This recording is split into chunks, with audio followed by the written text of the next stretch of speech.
क्योंकि फिर वो एक कंफर्ट जोन हो जाता। रेस्ट मोड कुछ दिन अच्छे लगते हैं, इतने लंबे समय तक फिर आपको आदत पड़ जाएगी उस चीज़ के लिए। और फिर कोई अगर कंपटीशन सामने आया, फिर कोई स्ट्रगल सामने आया, फिर कोई चैलेंज सामने आया, तो आप उसका सामना नहीं कर पाएंगे। तो कीप चैलेंजिंग योरसेल्फ, नई चीज़ें सीखते रहिए, नई चीज़ें पढ़ते रहिए, कुछ ना कुछ बनाते रहिए। तो इससे भी कॉन्फिडेंस पैदा होता है कि आप कुछ ना कुछ करने के काबिल हैं। विनाश काले विपरीत बुद्धि मेरे लिए, कि जब ईगो आता है इंसान में तो अच्छे से अच्छी चीज़ को भी अंत में ले आता है कि ये तो मेरे ही समय पर मुझे मिलना चाहिए, क्योंकि यही चीज़ आपको कर्म योग सिखाता है। फल की चिंता का मतलब क्या है कि फल की चिंता मत कर, क्योंकि फल की चिंता जब होती है तब आप एक टाइम पीरियड बांध देते हैं कि ये तो इसमें ही होना चाहिए, नहीं हुआ तब तो मैं छोड़ दूंगा। एक ऐसा व्यक्तित्व जिसे लाखों की संख्या में उनके फॉलोवर्स उन्हें सुनने आते हैं, लेकिन खास बात यह थी कि जब वो हमारे यहाँ पॉडकास्ट के लिए आई, उन्होंने उनके इस बड़े व्यक्तित्व का एहसास हमें होने तक नहीं दिया। उनकी सादगी हमारे दिल को छू गई। उन्होंने जिस बेबाकी से हमारे प्रश्नों का जवाब दिया वो काबिल तारीफ है। जी हाँ, मैं बात कर रहा हूं none other than the motivational speaker, the spiritual orator Jaya Kishori ji की, जिनके दो रूप हमें इस पॉडकास्ट में देखने को मिले। पहला, अ स्पिरिचुअल गुरु, एंड दूसरा, नॉर्मल पर्सन। और अगर आप भी उनके इस दोनों रूपों से रूबरू होना चाहते हैं तो आपको यह पॉडकास्ट जरूर देखना चाहिए। Let's welcome the dynamic personality Jaya Kishori ji on the most unfiltered podcast with A to.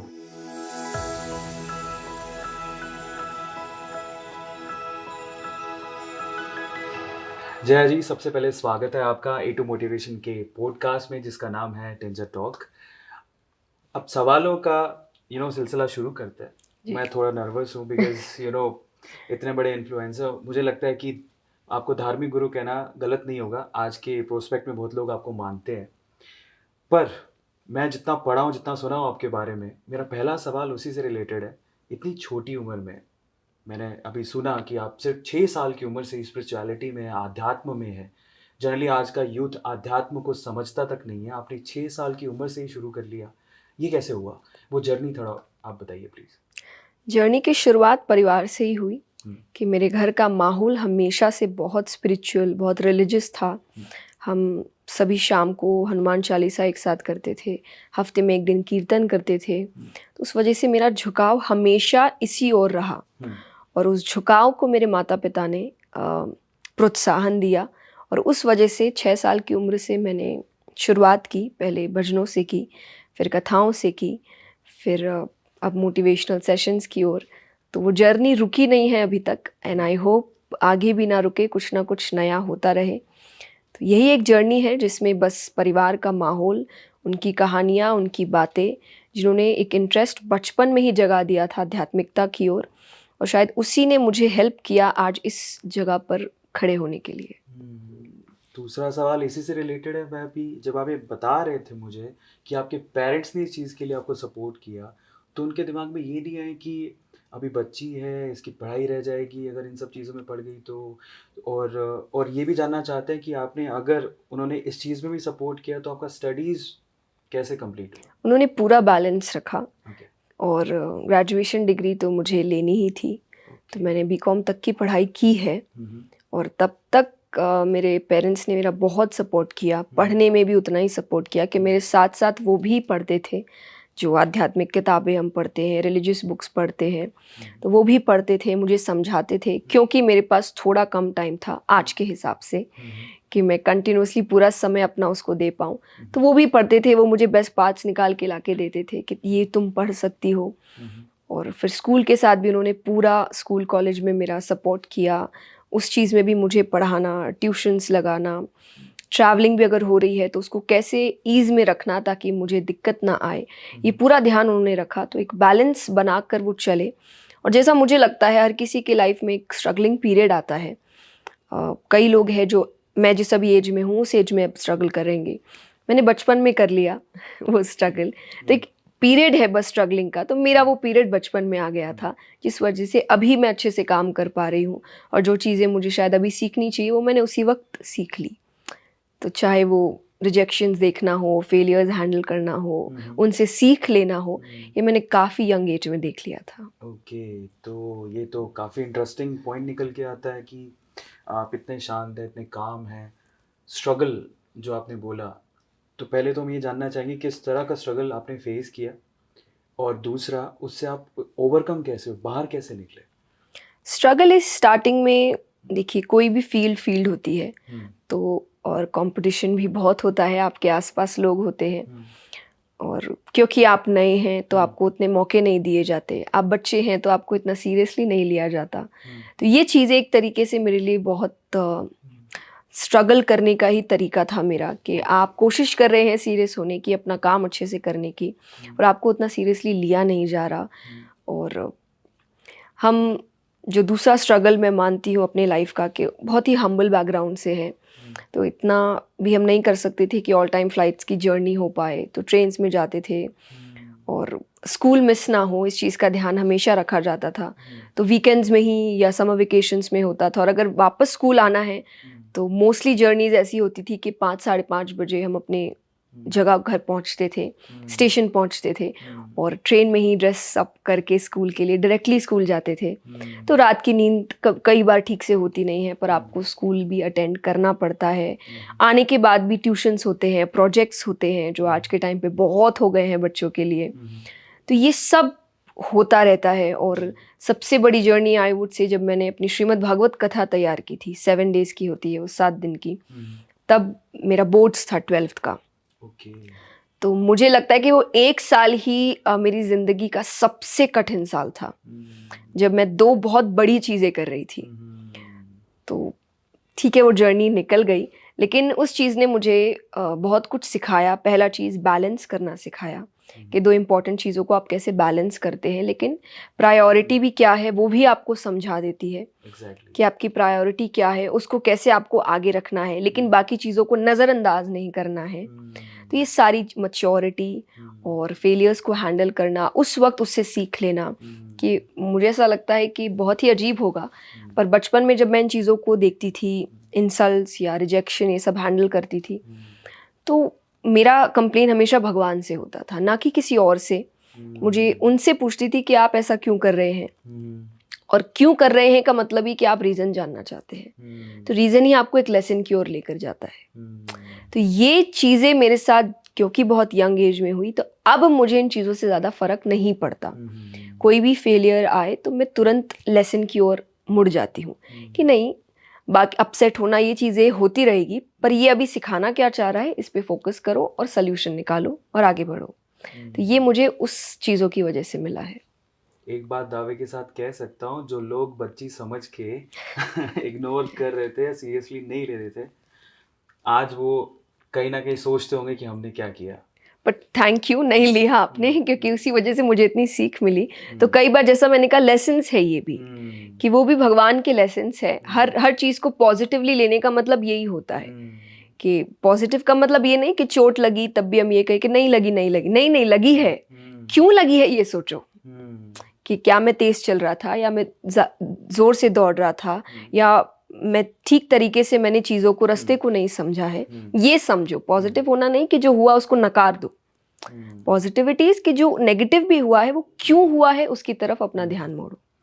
तो क्या मैं ठीक हूँ? आप मुझे बताइएगा कि 6 साल की उम्र में एज अ हॉबी आपने आध्यात्म को ज्वाइन किया, क्योंकि आपको अच्छा लगता था जी। बट इवेंचुअली आपने इसको अपना करियर बनाने का सोचा। जी। तो मैं अगर ठीक हूँ तो मैं ये भी जानना चाहता हूँ, स्ट्रगलिंग पीरियड में जो आपको लोग सीरियसली नहीं लेते थे, वो लोग कौन थे? आई मीन उनका प्रोफेशन क्या था?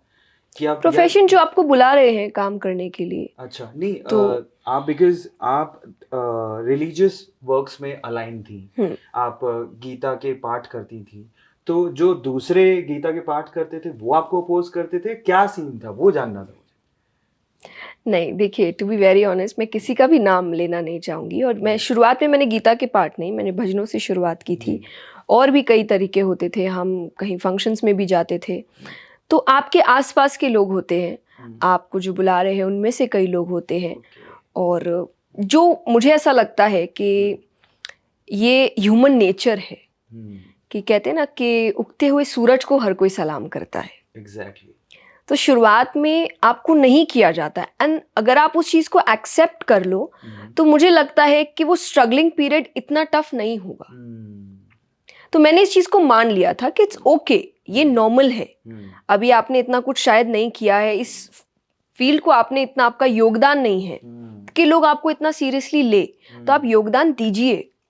आप इतना काम करिए इस फील्ड के लिए कि तब आपको जाके लोग बोले कि हाँ इसने काम किया है। तो अभी आपने इतना नहीं किया, तो आप क्यों चाह रहे हैं कि आइए सब मुझे रिस्पेक्ट करिए, सब मेरा, तो इट्स ओके, कोई बात नहीं। तो मेरी ये थिंकिंग है कि जब तक आप उस जगह को उतना योगदान नहीं देते हैं, आपको वापसी भी नहीं मिलती है। बट हाँ, कुछ चीज़ें हैं कि जब आप नए लोग आ रहे हैं तो आपको थोड़ा काइंड होना चाहिए। तो ये दूसरी सीख मैं दूसरी तरफ भी देना चाहूँगी, और ये किसी भी फील्ड में है। टू बी वेरी ऑनेस्ट, ऐसा नहीं है कि आप रिलीजियस फील्ड की बात करें तो वहाँ पर क्या डिसिप्लिन नहीं होता है काम को लेकर, या अगर आप प्रोफेशनली कुछ काम कर रहे हैं तो उस प्रोफेशन को लेकर लोग प्रोफेशनल नहीं होते, सब होते हैं।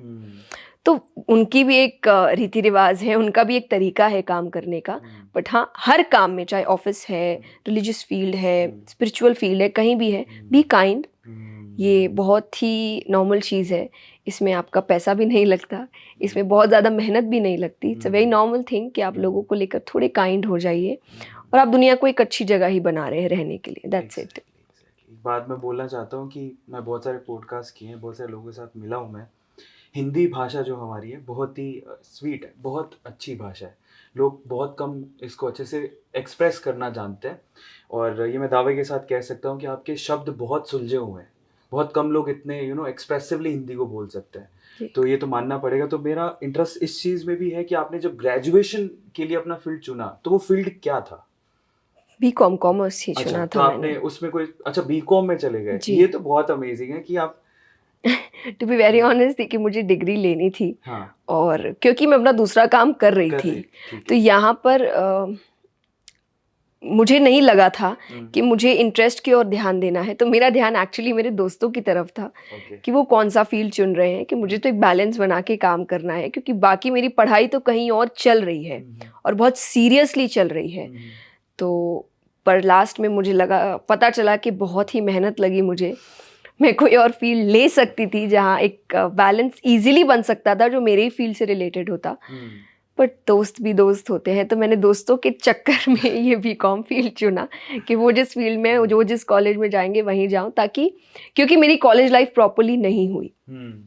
मैंने जिस कॉलेज को, वहाँ पे जनरली आप एग्जाम देने ही जाते थे, रोज रोज कॉलेज नहीं जाते थे, क्योंकि स्कूल लाइफ मैंने बहुत रेगुलर वे में की है, और उसमें भी मुझे बहुत दिक्कत होती थी क्योंकि मैं कंटिन्यूसली ट्रैवल करती थी, टीचर से डांट भी बहुत पड़ती थी, और आप उस वक्त नहीं समझा सकते कि आपकी एज भी छोटी है, आपको नहीं पता अब यहाँ भी लोग सीरियसली लेंगे कि नहीं उस बात को। आई वाज टू स्कैर्ड ये बताने को कि मैं क्या करती हूँ या मैं अच्छा काम कर रही हूँ, और इस वजह से थोड़ा भी जो डिसबैलेंस बन रहा है तो बहुत डांट भी पड़ती थी। तो उस वजह से मैंने कॉलेज के लिए अपने पेरेंट्स को बोल दिया था कि अब कॉलेज ऐसा हो जहाँ मुझे रेगुलरली ना जाना पड़े, थोड़ा ईज रहे, मैं पढ़ाई, कोई ज़रूरी क्लासेस है जाऊं, एग्जाम्स है तब जाऊं, अदरवाइज नहीं। तो उस वक्त मेरा मन था कि उतने दिनों में भी आई वांट कि कोई ऐसे आसपास हो जिनको मैं जानती हूँ, क्योंकि आप कंटिन्यूसली नहीं जान रहे तो आप दोस्त बनाएंगे नहीं, तो आप उन्हीं के बीच जाइए जो ऑलरेडी दोस्त हैं।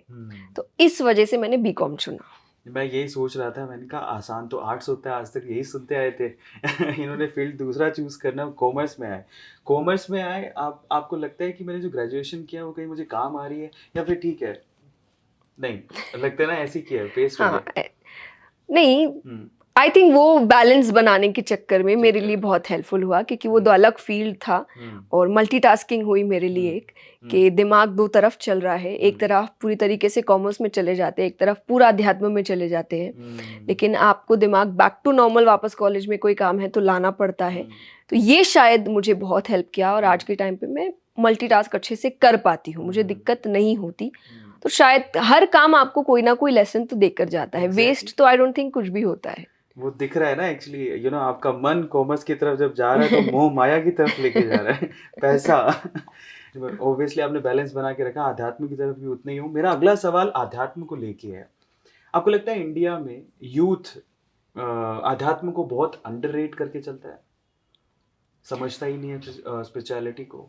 यूथ के लिए डायरेक्टली नहीं कहूँगी मैं, क्योंकि मेरे लाइफ में स्पिरिचुअलिटी का एक बहुत बड़ा रोल मेरे पेरेंट्स ने निभाया है। तो ये पेरेंटिंग पे बहुत ज़्यादा निर्भर करता है, क्योंकि पेरेंट्स भी कई हद तक बच्चों को छोटी उम्र में स्पिरिचुअलिटी में डालते नहीं हैं। फर्स्ट डर कि वो बिल्कुल ही स्पिरिचुअलिटी में ना चला जाए। सेकंड, उनको लगता है कि अभी थोड़ी उम्र है, अभी तो खेल कूद की उम्र है, अभी जब अच्छी खासी उम्र आएगी तब करेंगे। पर मेरा मानना ऐसा है कि स्पिरिचुअलिटी आपको बहुत काम बनाता है, एक बहुत अच्छा सोचने का पर्सपेक्टिव देता है लाइफ को, एक लार्जर स्केल में आपको काम करने की सोच देता है। और लार्जर स्केल का मतलब है जब आप सिर्फ अपने बारे में नहीं सोच रहे हैं, आप अपने हर काम में 2-3 बार सोच रहे हैं कि ये करने से क्या होगा, क्या प्रॉब्लम्स आ सकते हैं, क्या अच्छा हो सकता है, एडवांटेजेस क्या है, डिसएडवांटेजेस क्या है, दुनिया के लिए कितना अच्छा है, ये स्पिरिचुअलिटी सिखाता है। तो आई थिंक इसकी ज़रूरत तो सबसे ज़्यादा आज के यूथ को है, क्योंकि उनकी लाइफ में कंपटीशन बहुत है, हद से ज़्यादा है। ये मेरे पेरेंट्स भी मानते हैं कि जिस तरीके से पढ़ाई में भी आज कंपटीशन है, आज के कॉलेजेस में 98-99 कट ऑफ है। आई डोंट नो हमारे बच्चे होंगे तब कट ऑफ क्या होगा। पता नहीं, 100 से तो ऊपर सीरियसली कि अब इतना कंपटीशन है तो बच्चा एज इट इज़ बहुत ज़्यादा मेस्ड अप है, पीयर प्रेशर है और ऑल टाइम कंपैरिजन है। तो ये तो बेस्ट एज है स्पिरिचुअलिटी के लिए, कि वो जितनी प्रॉब्लम्स का भी सामना कर रहा है उतनी एज में जाके आई डोंट थिंक उसके पास इतने प्रॉब्लम्स होंगे, चाहे शायद वो रिटायरमेंट में होगा या आराम के मोड में होंगे। तो एज तो यूथ ही होनी चाहिए। और इसको अगर मैं भगवान से भी जोड़ूँ तो मैं हमेशा कहती हूँ अपनी कथाओं में कि जब आप भगवान को फूल चढ़ाते हैं तो आप 1-2 दिन पहले का चढ़ाते हैं या 10-15 दिन पहले का चढ़ाते हैं, रिएक्शन इज नहीं, फ्रेश चढ़ाते हैं। तो बोले फिर अपने आप को इतना पुराना करके क्यों चढ़ाते हो? एग्जैक्टली।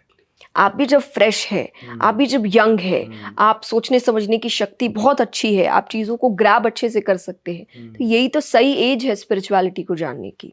ना कि तब जब आप बहुत रिजिड हो चुके हैं, जब आप आधी से ज़्यादा ज़िंदगी जी चुके हैं, आपका थॉट प्रोसेस एक ही लाइन पे चलता है, अब आप चेंज होना नहीं चाहते, तो फिर आप कैसे सीखेंगे चीज़ों को?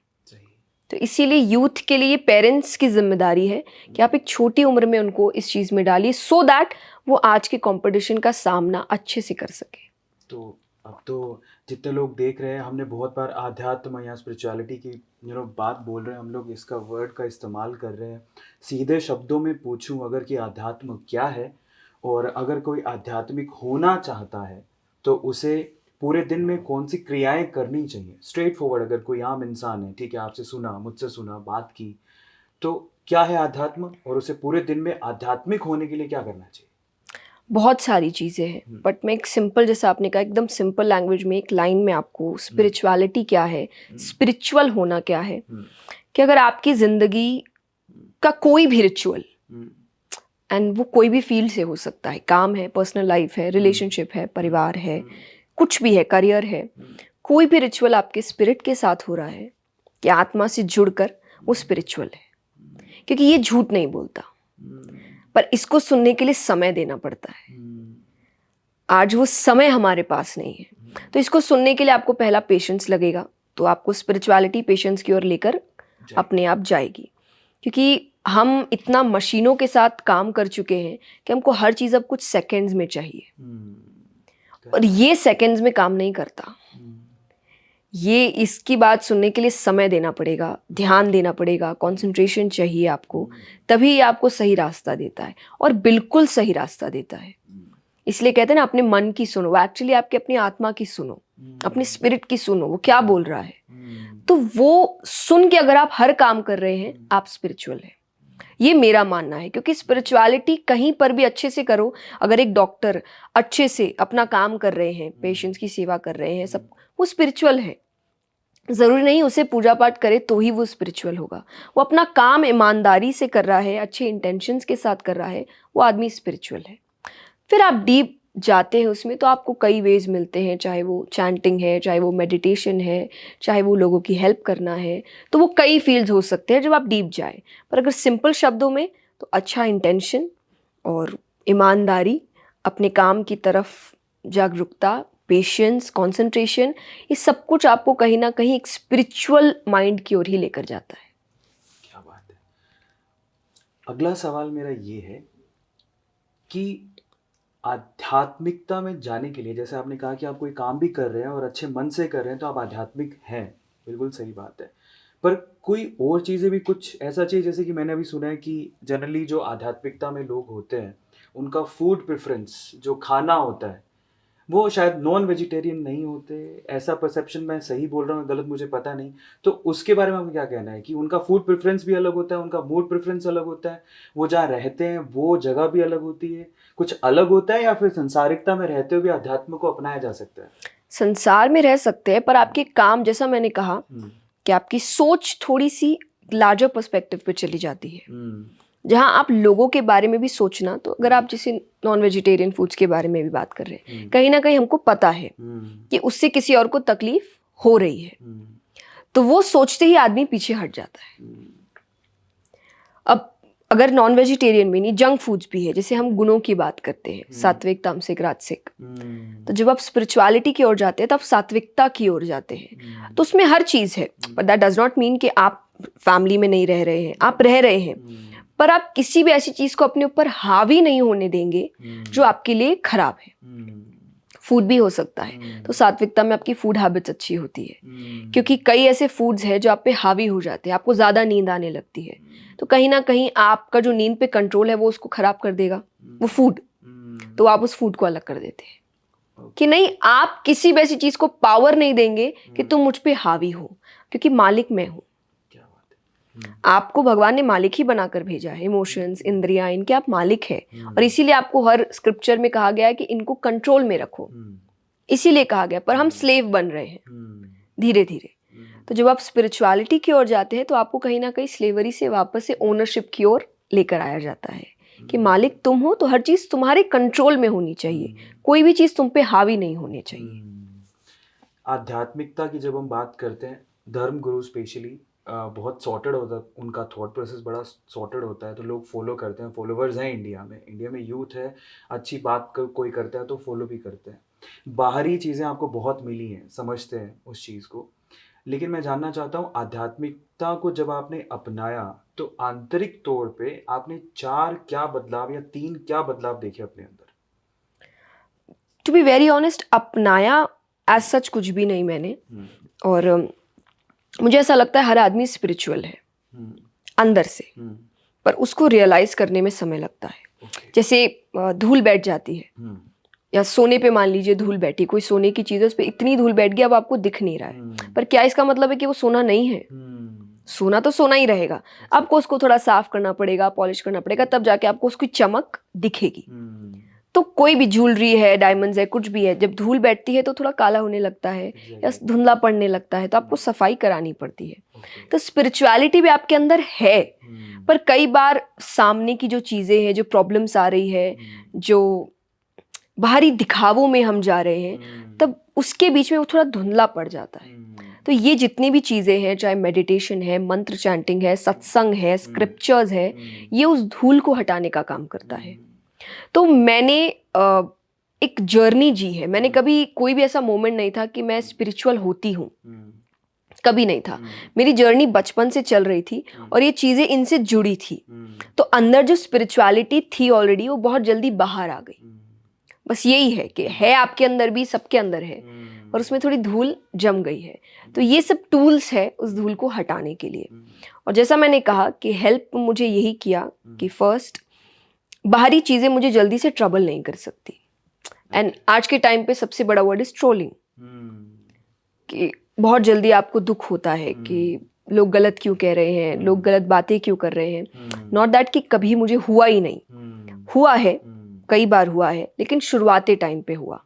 धीरे धीरे आप उन चीज़ों को जब स्पिरिचुअलिटी से जोड़ने लगते हैं, आपकी प्रैक्टिसेस और बढ़ती है।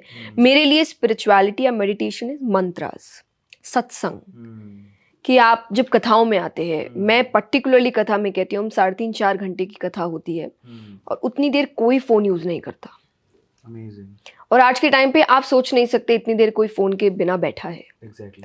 और लोग खुश होते हैं, बहुत खुश होते हैं, वो सब कुछ भूल जाते हैं, अपना काम छोड़ छाड़ के आते हैं, अपने ऑफिस छोड़ छाड़ के आते हैं, दुकानें बंद करके आते हैं, जो जनरली नहीं करेंगे दूसरे कामों के लिए। वो इतनी जल्दी इन चीज़ों से दूर नहीं होंगे, उन्हें समय का पता नहीं चलता, उनके मूड्स बहुत अच्छे हो जाते। तो ये क्यों है कि उनका जो साउंड होता है, सत्संग, जो सत्संगी होता है, जल्दी से डिप्रेशन में भी नहीं जाता। ये सच्ची बात है कि कहीं ना कहीं डिप्रेशन का साउंड से भी एक बहुत अच्छा रिलेशन है।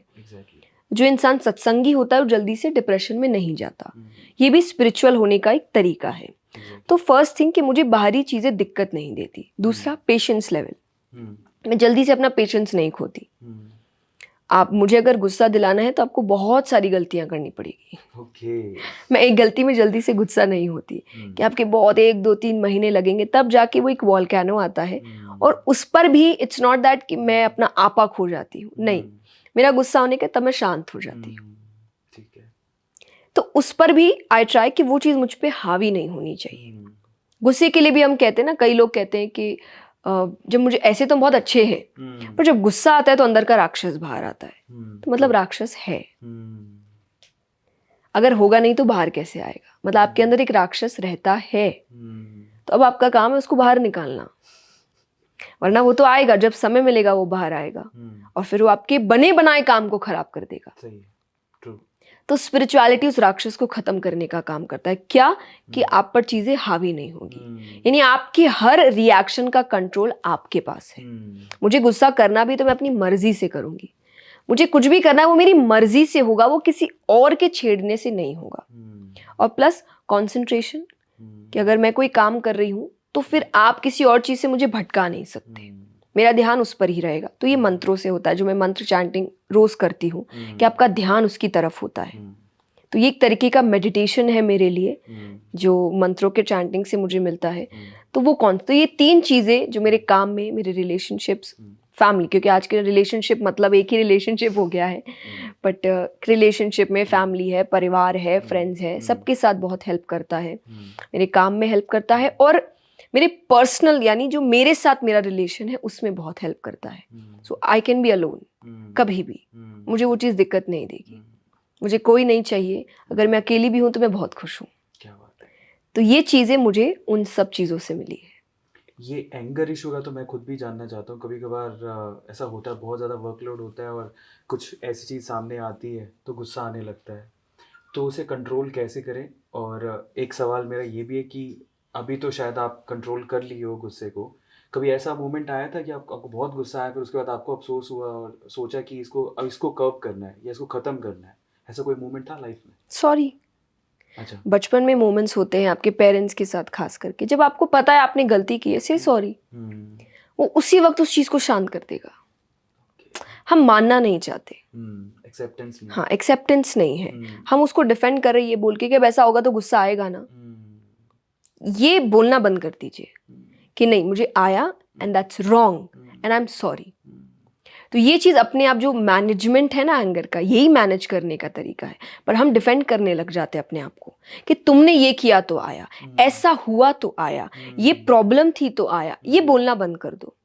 कहीं ना कहीं बोलने से भी हमारी चीज़ें हम जस्टिफाई करने लगते हैं, और वो हमारे दिमाग में भी जस्टिफिकेशन हमको मिल जाता है कि नाउ डोंट से सॉरी, क्योंकि तुमने तो रीजनिंग दे दी ना, किस वजह से हुआ। जैसे आपने कहा कि वर्कलोड, तो आपने मान लिया कि वर्कलोड है तो गुस्सा आएगा।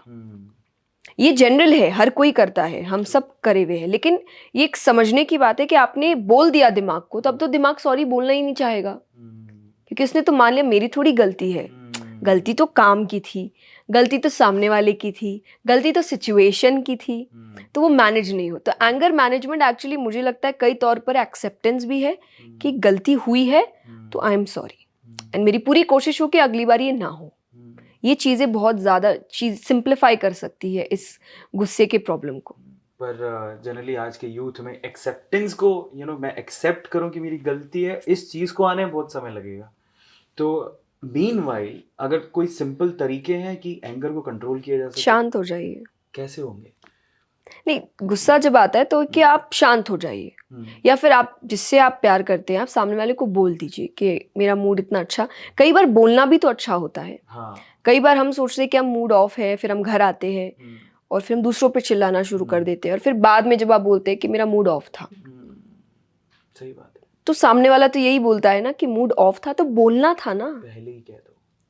हम नहीं करते वो चीज़, पर आपने झगड़े को बढ़ा दिया। आप सोचते कि तुम समझो मूड ऑफ था, दैट्स रॉन्ग। क्यों? आपके, मैं हमेशा एक बात कहती हूँ हर चीज में, कि आप दूसरों से क्यों एक्सेप्टेंस रखते हैं कि वो मुझे समझे? आप तो पहले अपने आप को समझिए।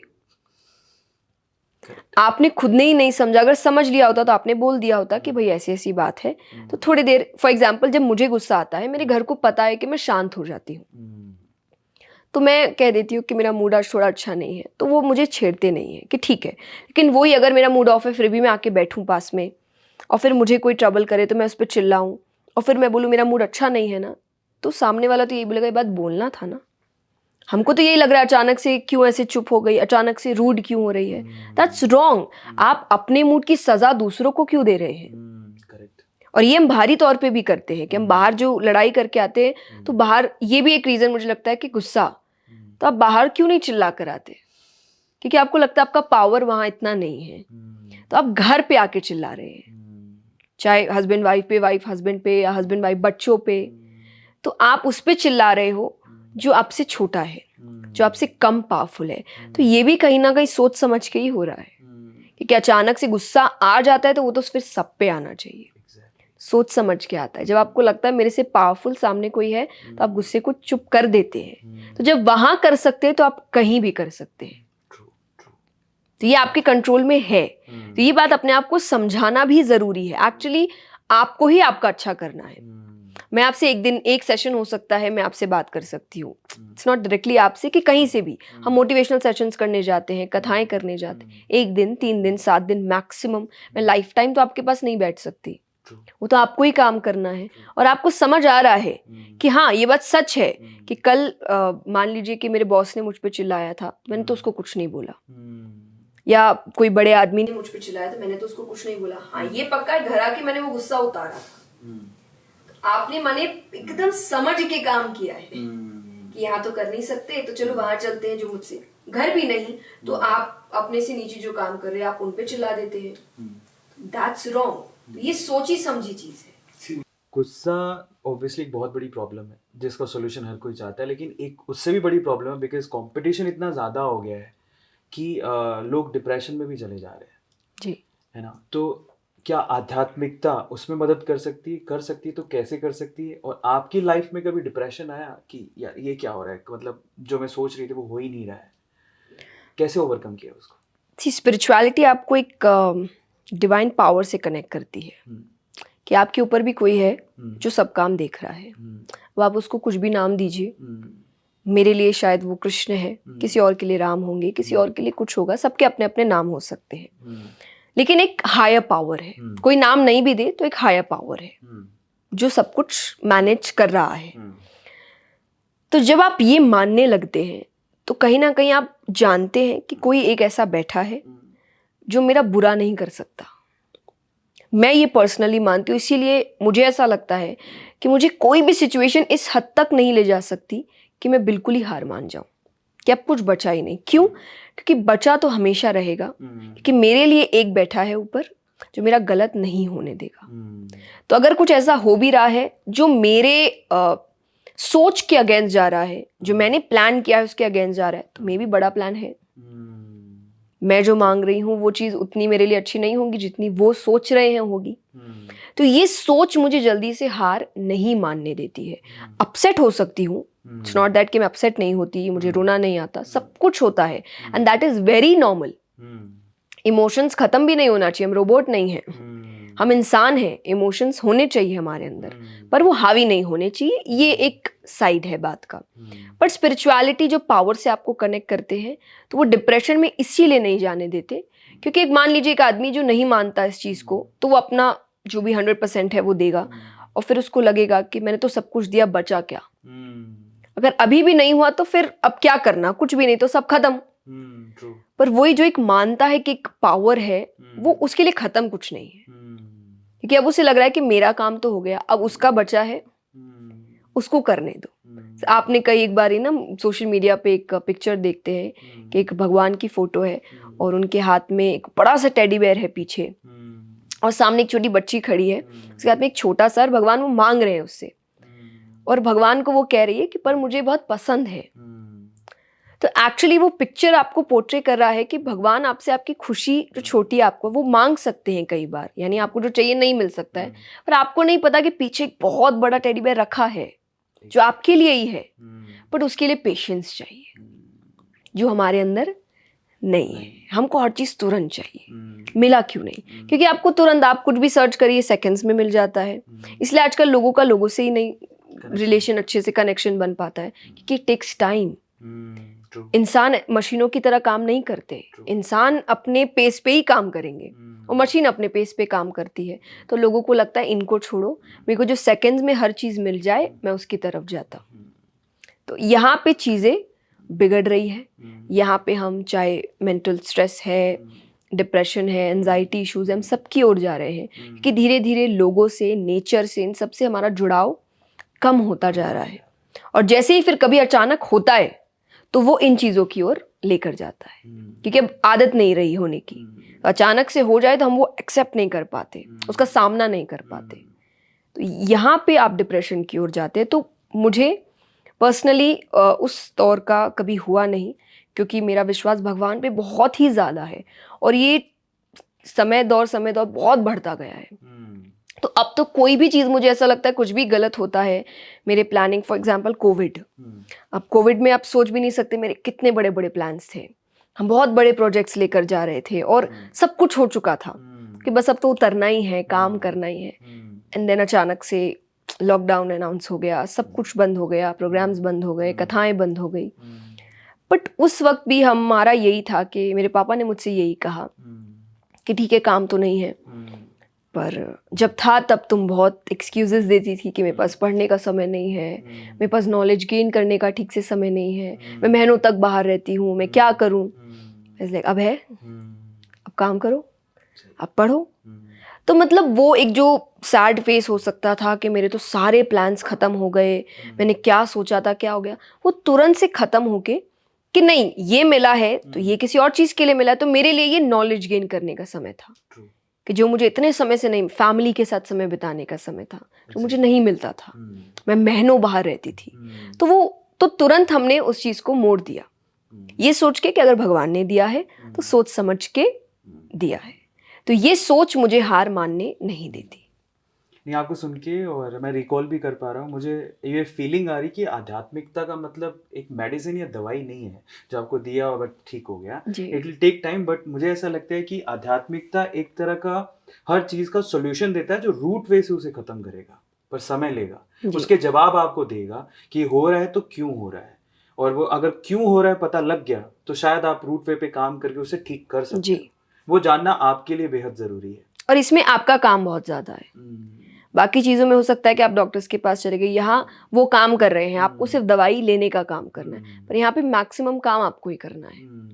कि आपको एक, फॉर एग्जांपल अगर आप भगवान को देखते हैं तो भगवान का काम केवल रास्ता दिखाना था, क्योंकि लड़ने को तो पूरा महाभारत अगर वो लड़ते तो वही खत्म कर देते और सेकंड्स में आप पलक झपकते ही खत्म कर देते, पर उनका काम वो नहीं है।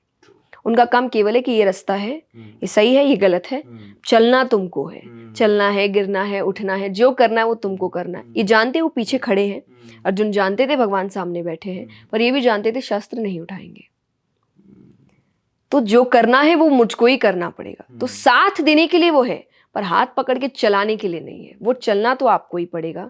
तो आध्यात्मिकता भी यही है कि आपको लोग बता सकते हैं कि ये अच्छा है, वो अच्छा है, पर आपको करना खुद ही पड़ेगा और उसमें बहुत मेहनत लगती है। कहते हैं ना, खुद पे काम करने में समय लगता है, तभी वो निखार आता है। लेकिन निखार अब जैसा मैंने कहा, मशीनें हैं, सब है, एप्स है, वो तुरंत आपको मिल गया तो लोग अपने ऊपर काम करना बंद कर देते हैं कि नहीं मुझे तो मिल रहा है। तो वो आदत, एक आप समझिए दिमाग पे एक आदत पड़ रही है, खुद पे काम करना बंद करके हम उसको बाहरी कैसे घुमा फिरा के कर दे काम मशीनों के द्वारा, उस पर ज़्यादा फोकस हो गया है, बल्कि इसके कि नहीं वो काम मैं खुद कैसे करूं। तो स्पिरिचुअलिटी आपको इसकी ओर, है ना, कि बहुत डीप सब्जेक्ट है, ये आपको इतनी चीज़ों की ओर लेकर जा सकती है, आपकी पूरी ज़िंदगी को बदल सकती है फॉर अ बेटर कॉज, जो आप सोच भी नहीं सकते, और आपको इतना पावरफुल बना सकती है कि जो भी आपको लग रहा है कि एक छोटी चीज़ भी आपके बस की नहीं है, वहीं आपको लगेगा दुनिया में ऐसा क्या है जो मेरे बस का नहीं है, मैं सब कुछ कर सकता हूँ। थोड़ा स्पिरिचुअलिटी आध्यात्म से थोड़ा हटते मैं जानना चाहता हूँ, बिकॉज बहुत सारे व्यूअर्स हैं आपको सिर्फ एक ही एंगल से देखते होंगे, लेकिन मुझे लगता है आप भी इंसान हैं। तो सबसे पहले तो हम ये जानना चाहते हैं कि आपकी हॉबीज आध्यात्म के अलावा क्या है? टू बी वेरी ऑनेस्ट, मुझे इतना समय हर चीज़ के लिए मिलता नहीं है अब, पर मोस्टली अगर जब भी मिलता है तो मैं बहुत ही ज़्यादा फैमिली पर्सन हूँ। ओके। तो मुझे थोड़ा भी समय मिलता है तो मुझे लगता है कि आप फैमिली को, रिलेटिव्स को, मेरे जो आसपास के लोग हैं, रिलेटिव्स हैं, सबको बुलाते हैं। तो मेरे लिए वेकेशन बाहर जाना नहीं होता, पर घर पे सबको बुलाना होता है कि जब भी समय मिल रहा है गेट टुगेदर करते हैं, चलो सबको बुलाते हैं, बातचीत करते हैं, चाय पी रहे हैं, खाना खा रहे हैं। हम जब भी घर पे होते हैं ये पक्का है, हम सारी मील्स एंड दैट इंक्लूड्स वो चाय का समय भी, हम सब 4 लोग हैं परिवार में, मेरे पेरेंट्स हैं, मैं, मेरी छोटी बहन है, हम चारों एक साथ करते हैं, नो मैटर व्हाट। अगर कोई बाहर भी गया तो उसका वेट होगा, तो वो आ जाए और हम सब साथ में खाएंगे, हम बातचीत करेंगे, हम डिस्कशंस करते हैं, हम एक साथ मूवीज़ देखते हैं, लेकिन हम एक साथ करते हैं। तो मेरे लिए मेन है साथ में रहना। तो ये मेरी ज़िंदगी का एक बहुत, क्या आप हॉबी नाम दे दीजिए, क्योंकि अब इतना समय है नहीं, अब हॉबी नहीं है बुक्स, पर एक ज़रूरत भी है। पर पहले हॉबी की तरह, पर अब एक ज़रूरत है कि मुझे पढ़ना पड़ता है। पर मुझे समय फैमिली के साथ, दोस्तों के साथ बिताना बहुत अच्छा लगता है। उन चारों से कितने अटैच्ड हो आप? बहुत ज़्यादा, कि बहुत ज़्यादा। बहुत हद से ज़्यादा। और जो आपने मुझे एक बार डिप्रेशन पूछा, तो not actually depression, but kind of कि एक अलग तरीके की सैडनेस मुझे कोविड के टाइम हुई थी, जब आप अलग अलग बातें सुन रहे थे। और तब मुझे ऐसा लगा था कि एक टाइम होता है कि आपको फैमिली से दूर जाना पड़ता है या फैमिली दूर चली जाती है। तो वो सोच ने मुझे बहुत परेशान किया था। तो वो 4 लोग, अगर मैं कहूँ कि आपके मम्मी पापा, मेरी बहन, दो बहनें, नहीं या मैं और 4? मेरे 4 बस। 4 लोग, ठीक है। अब थोड़ा सा वो डीप डाइव करते हैं। आध्यात्म में आप हैं, स्पिरिचुअलिटी में हैं, उसमें डिटैचमेंट के बारे में बोला जाता है। जनरली डिटैचमेंट को ढंग से यूथ को समझाया नहीं जाता। उनको लगता है कि स्पिरिचुअलिटी या डिटैचमेंट यही है कि आप हिमालय सब कुछ छोड़ के हिमालय चले जाओ। बट मेरा परसेप्शन उसको लेके थोड़ा दूसरा है। मुझे ऐसा लगता है कि आप हो उसी जगह पर, लेकिन फिर भी आप ज़्यादा अटैच्ड नहीं हो किसी से भी। That is called detachment. See कहीं ना कहीं मुझे आपकी बात सही है, पर वो अटैच्ड नहीं हो से ज़्यादा आई एम इनटू कि वो हावी नहीं है मुझ पे। हाँ, मैं वही शब्द, like I am too attached, लेकिन दैट डज नॉट मीन कि मैं काम नहीं कर रही हूँ, मैं बाहर नहीं जा रही हूँ। पर जैसा मैंने कहा कि कोविड के टाइम की खबरों ने मुझे थोड़ा परेशान किया, उस तरीके से मैं बहुत ज़्यादा अटैच्ड हूँ। और जो ह्यूमन नेचर है, आप अगर गृहस्थ जीवन में हैं तो वो अटैचमेंट तो होना ही चाहिए, वरना फिर प्यार रहा कहाँ आपके अंदर। लेकिन वो हावी नहीं होना चाहिए। स्पिरिचुअलिटी इज आपकी लाइफ में ऐसा कुछ भी नहीं होना चाहिए जो आपको आगे बढ़ने से रोक दे, एक अच्छी सोच से। कि थोड़ा डीप डाइव करते हैं इस सवाल को। सवाल एक्चुअली ये है बिकॉज ये हम सब मानते हैं, हम जानते भी हैं कि हम पैदा होते नहीं होते कोई गारंटी नहीं थी, लेकिन मरना तय है, शाश्वत सत्य है जी। इससे बड़ी सर्टेन चीज़ कोई है ही नहीं। आप जाओगे ज़रूर। तो आप इतने ज़्यादा अटैच्ड हो, अगर मैं ऊपर वाला ना करे कि ऐसा कभी हो, बट एक ना एक दिन सबके लाइफ में होता है, जो आया वो जाएगा। आपको नहीं लगता वो अटैचमेंट आपको कहीं ना कहीं बहुत ज़्यादा दुख देगा बाद में जब वो नहीं, क्योंकि मुझे वो पता है। सी स्पिरिचुअलिटी, जब अब गीता जी में एक बात आती है, भगवान कहते हैं कि सत्य को जानना। इसका अब देखिए, गीता बताई किसको जा रही है? डिटैचमेंट के बारे में किसको बताया जा रहा है? स्पिरिचुअलिटी के बारे में किसको बताया जा रहा है? जो राजा बनने वाला है।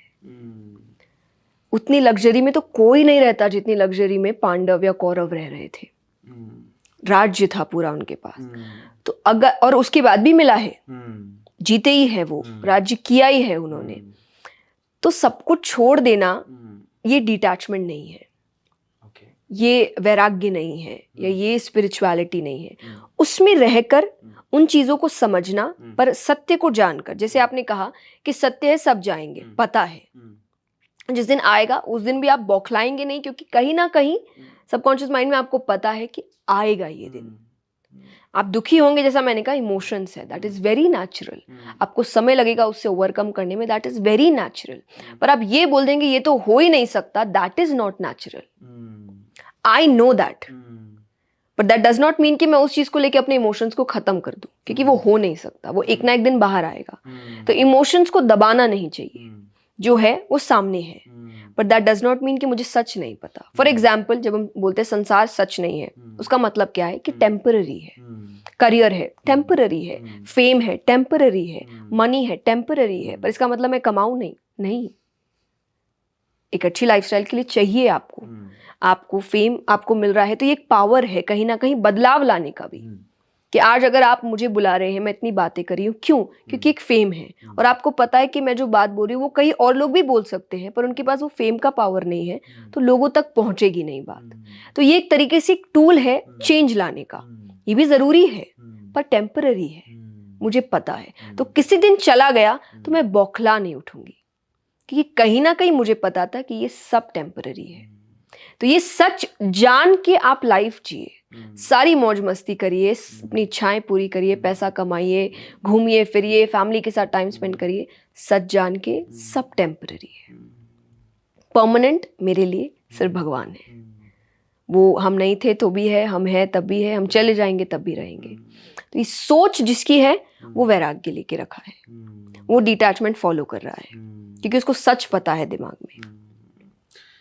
मृत्यु पे थोड़ा और डीप डाइव करते हैं। हमारे इंडिया में क्या है ना, मतलब वी कैन से कि विश्व में होगा मे बी, पर भारत में ऐसा होता है कि अगर कोई शव यात्रा जा रही है तो जनरली माँ बाप अपने बच्चों को अंदर ले जाते हैं। वो शाश्वत सत्य देखने देते नहीं है, मृत्यु के बारे में बात करने नहीं देते। जब बात होती है तो डार्कनेस आ जाती है, अंधेरा सा छाने लगता है, मतलब मृत्यु के बारे में बात क्यों हो रही है। तो आपको नहीं लगता कि जब इतना बड़ा शाश्वत सत्य है, जो एक सर्टेन चीज़ है, उसके बारे में हमारे मन में फोबिया भरना वो कितना तक जायज़ है? बहुत गलत है। और अगर आप स्क्रिप्चर्स पढ़े तो आपको मृत्यु के बारे में तो पढ़ाया ही जाता है, ये सबसे बड़ा सच है, बताया ही जाता है। तो वही है कि क्योंकि हम अपने स्क्रिप्चर्स से भाग रहे हैं, हम सच से भाग रहे हैं, और इसीलिए हम झूठ की ओर इतने बढ़ते जा रहे हैं कि जब सच का सामना होता है, mental pressure, stress, anxiety, panic attacks, depression सब आता है। क्यों? वो सच का सामना है आपका।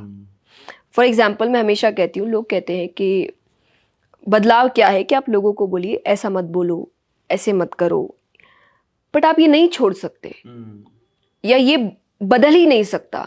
भगवान को आज तक लोग गलत बोल रहे हैं कि कंप्लेन तो उनकी भी हो रही है, बुराइयां तो उनकी भी हो रही है, तो आपको लगता है आपकी नहीं होगी? बिल्कुल बिल्कुल होगी।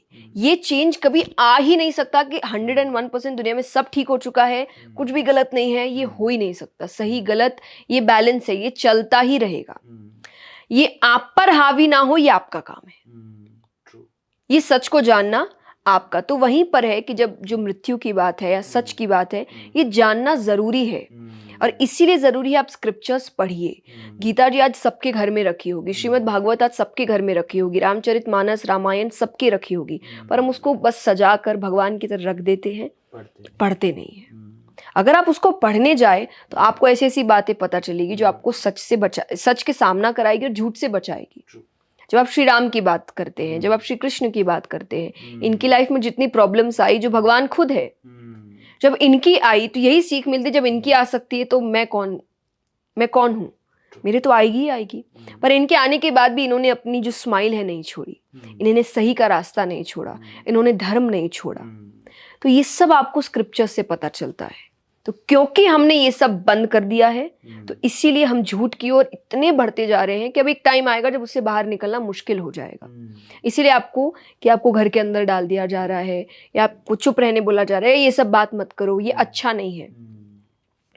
जो सच है वो अच्छा नहीं कैसे हो सकता है? ये तो दुनिया का सबसे बड़ा सच है। एग्जैक्टली। कि जो कहते हैं ना कि जो पैदा हुआ है वो बड़ा होगा कि नहीं, शादी होगी कि नहीं, बच्चे होंगे कि नहीं, पढ़ेगा कि नहीं, कुछ पता नहीं है सामने वाले को, पर मरेगा कि नहीं ये तो पता है कि मरेगा। ये अल्टीमेट ट्रूथ है। अल्टीमेट ट्रूथ को अगर आप छुपा के रख रहे हैं तो सोचिए जो सबसे बड़े सच को ही छुपा रहा है वो कितने सच को छुपाएगा। छोटे छोटे सच भी छुपेंगे। तो इंसान तो पूरी तरीके से एक क्या कहते हैं, इमेजिनरी वर्ल्ड में जी रहा है, और इसीलिए जब उसके हिसाब से नहीं होता तो वो बौखला उठता है। ये सब रीजन है उस बौखलाहट का। थोड़ा और एक सवाल मेरे दिमाग में अभी आ रहा था, मैंने सोचा आपसे पूछता हूँ। क्वेश्चन ये है, आपको थोड़ा समय शायद नहीं मिलता है, बट ये जो सामने दिख रहा है आपको, ये टीवी, उसमें आजकल यूथ को नेटफ्लिक्स की, अमेज़ॉन प्राइम की आदत डल गई है, पर उसमें जो परोसा जा रहा है, बहुत सारे हमारे हिंदू धर्म के गुरु हैं। देखो गुरु हैं, पर वहाँ पे ज़रूरी नहीं है कि वो जो दिखा रहे हैं वो सच है।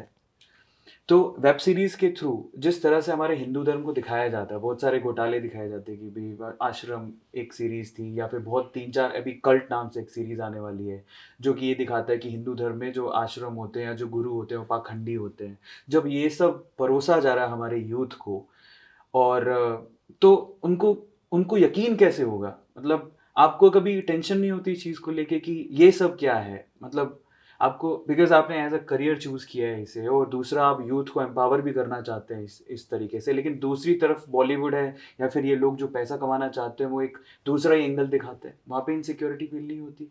नहीं, बुरा लगता है टू बी वेरी ऑनेस्ट जब गलत चीज़ें दिखाई जाती है। कि मैं किसी पर्टिकुलर वेब सीरीज़ के बारे में बात नहीं करूँगी, पर गलत दिखाया जाता है, ये एक्सेप्ट करने में मुझे कोई भी डर नहीं है। कई जगह गलत दिखाया जाता है, कई जगह इनसेंसिटिव जोक्स दिए जाते हैं, और ये बहुत बुरा लगता है। तो ये कहीं ना कहीं आप, क्योंकि जैसे मुझे लगता है कि आप खुद ही मजाक बनाते हैं। सही बात है। आप ऐसे कई लोगों को देखेंगे जो खुद इस रिलीजन से है, हिंदू है, और वो भी मजाक बना रहे हैं। तो मैं अपनी कथाओं में भी कहती, जब तक आप इज्जत नहीं करेंगे कोई और कैसे करेगा। मैं नहीं कहती आप वायलेंट हो जाइए, आप उस मजाक का हिस्सा मत बनिए। जो अब कोई सामने वाला मजाक कर रहा है तो आपको हंसाने के लिए तो आप मत हंसिए, वो जोक चेंज कर देगा। पर आप कंट्रीब्यूट कर रहे हैं इस चीज में, आप कंट्रीब्यूट कर रहे हैं, इसीलिए इसको बढ़ावा मिल रहा है। आप कंट्रीब्यूट करना बंद कर दीजिए, बढ़ावा बंद हो जाएगा। दूसरा, जब यूथ की बात आती है तो मैं हमेशा एक चीज कहती हूँ कि कई बार जब वो ऐसे नाम लेते हैं जिन्होंने गलत किया होगा, तो गलत कहाँ नहीं है। एग्जैक्टली। आप इसको ऐसे जनरलाइज कर देंगे कि एक किया तो पूरा ही गलत है, दैट्स रॉन्ग। तो फिर तो वही है जब आपके पेरेंट्स आपके साथ कंपैरिजन करते कि एक बच्चा तुम्हारा एक दोस्त गलत है, तुम भी सब गलत हो गए, वो गलत है तो सारे के सारे। आपको बुरा लगता है कि नहीं? कि आप कंपेयर क्यों करते हैं? आप सबको एक ही कटघरे में क्यों खड़ा कर देते हैं? सबके अपने अपने तो वो चीज़ आप दूसरी जगह क्यों नहीं करते? ऐसे बहुत लोग हैं जिन्होंने पूरी लाइफ स्पिरिचुअलिटी को दी है, रिलीजन को आगे बढ़ाने में दी है, अच्छी बातें सिखाने को दी है, जस्ट बिकॉज आपको बताया नहीं जा रहा क्योंकि उसमें इतना मसाला नहीं है, एंटरटेनमेंट नहीं है, दैट डज नॉट मीन। और ये आपकी खुद की सोच होनी चाहिए, क्योंकि ये चीज आपके साथ जब होती है आपको बुरा लगता है कि कंपैरिजन क्यों हो रहा है, एक का नाम लेकर सबको क्यों गलत ठहराया जा रहा है, या एक किसी यूथ ने गलत काम कर दिया तो सबको क्यों गलत बोला जा रहा है, ये आपको भी तो लगता है। तो वो चीज़ आप दूसरों पे लागू क्यों नहीं करते? प्रॉब्लम यही है कि जब बात हम पे आती है तब हमको बुरा लगता है, अदरवाइज हम मजाक ही समझते हैं। तो ये चीज़, और ये भी पेरेंटिंग पर है। पेरेंटिंग मेरे लिए एक आर्ट है, इतना इजी नहीं है। आप एक जनरेशन तैयार कर रहे हैं, आप सिर्फ अपने बच्चे नहीं तैयार कर रहे, आप आगे की पीढ़ी तैयार कर रहे हैं। तो आपको बहुत सोच समझ की चीज़ें करनी पड़ेगी। तो कई बार बच्चे आते हैं क्वेश्चंस लेकर, पर पेरेंट्स को आंसर नहीं पता। पर मैं कभी कभार मैं खुद ही हैरान रह जाता हूँ, बहुत सारे ऐसे मतलब हिंदू धर्म से ही हैं और हिंदू धर्म को समझ ही नहीं पाते। मुझे ऐसा कभी कभार लगता है कि हम लोग बहुत सॉफ्ट टारगेट है हिंदू धर्म।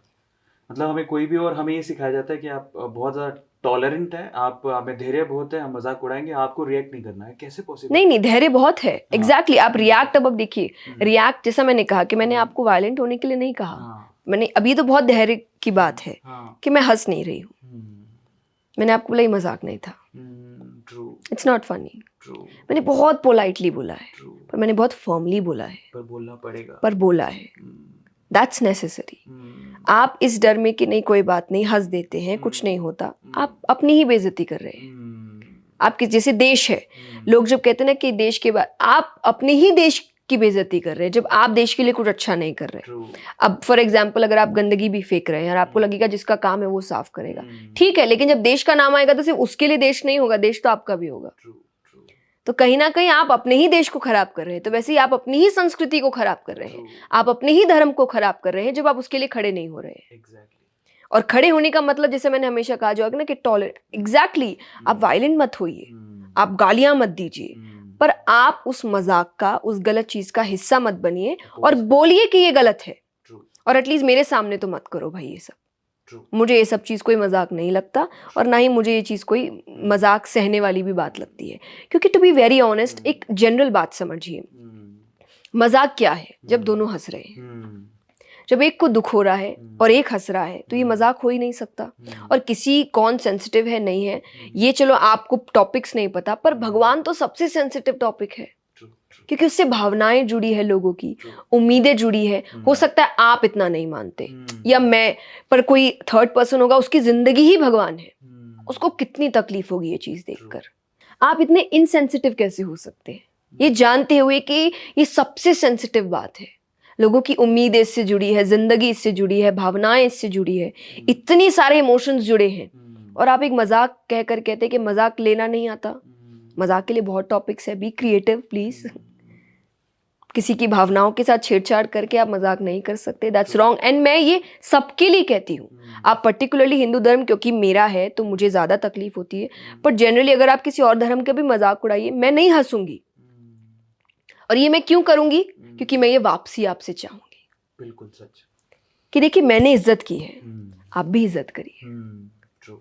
क्योंकि ये मैं वापसी आपसे, तो ऐसा नहीं है कि मैं सिर्फ अपने धर्म के लिए हूँ, कि आप किसी और के धर्म को, तो मुझे लगता है कि यार किसी के भगवान का मजाक नहीं उड़ाना चाहिए, दैट्स रॉन्ग। तो ये सबके लिए है, क्योंकि सब कोई इमोशंस लेकर बैठते हैं, पर ये आपको समझना पड़ेगा कि मेरे इमोशंस है तो सामने वाले के भी होंगे, सामने वाले के तो तीसरे के भी होंगे। ये सोच, जैसा मैंने कहा, बी काइंड, इसमें पैसे नहीं लगते। ये बहुत ही सिंपल सी बात है कि थोड़े से दयालु हो जाइए, और कुछ भी कहने से पहले सोचिए कि क्या ये जनरल बात है या इससे तकलीफ भी हो सकती है लोगों की। ये सोच इस दुनिया को बहुत बेहतर बना सकता है। जया जी, अभी तक का कॉन्वर्सेशन बहुत अमेजिंग रहा, बहुत कुछ सीखने को मिला। अब जो अगला सवाल है मेरा, वो सेल्फ कॉन्फिडेंस को लेके, बिकॉज आप जब भी पाठ करते हैं, संगत जब आती है, तो मैंने ऐसा सुना कि हजारों में लोग आते हैं, तो मुझे ये समझना है, वो आजकल बहुत सारा यूथ है जो लीडरशिप सीखना चाहता है जी। उनमें सबसे पहली चीज स्टेज फियर को दूर करना है, बिकॉज आपको कहीं ना कहीं जाके बोलना पड़ेगा, अपने आप को रिप्रेजेंट करना पड़ेगा। आप में वो क्वालिटी कैसे आई, नंबर 1, कि आप हजारों की संख्या में लोगों के सामने बोल रही हैं? दूसरा, कभी ऐसा नर्वसनेस फील हुआ, और अगर हुआ तो आपने उसको कॉन्कर कैसे किया? 2-3 चीज़ें हैं। जैसे सेल्फ कॉन्फिडेंस की बात करें तो मैं ऑब्वियसली बताती हूँ चीज़ें कि आपको क्या करना चाहिए, पेरेंट्स को क्या करना चाहिए, बच्चों में वो सेल्फ कॉन्फिडेंस आए। मेरी जब बात आती है, नर्वसनेस ऑब्वियसली हुई है, बट वो कभी मुझे भीड़ से नहीं हुई, कि इस चीज़ को लिए मैं टैलेंट या गॉड गिफ्ट जो कहते हैं ना, वो मानती हूँ। मुझे भीड़ से डर नहीं लगता, और ये मुझे बचपन से नहीं लगता।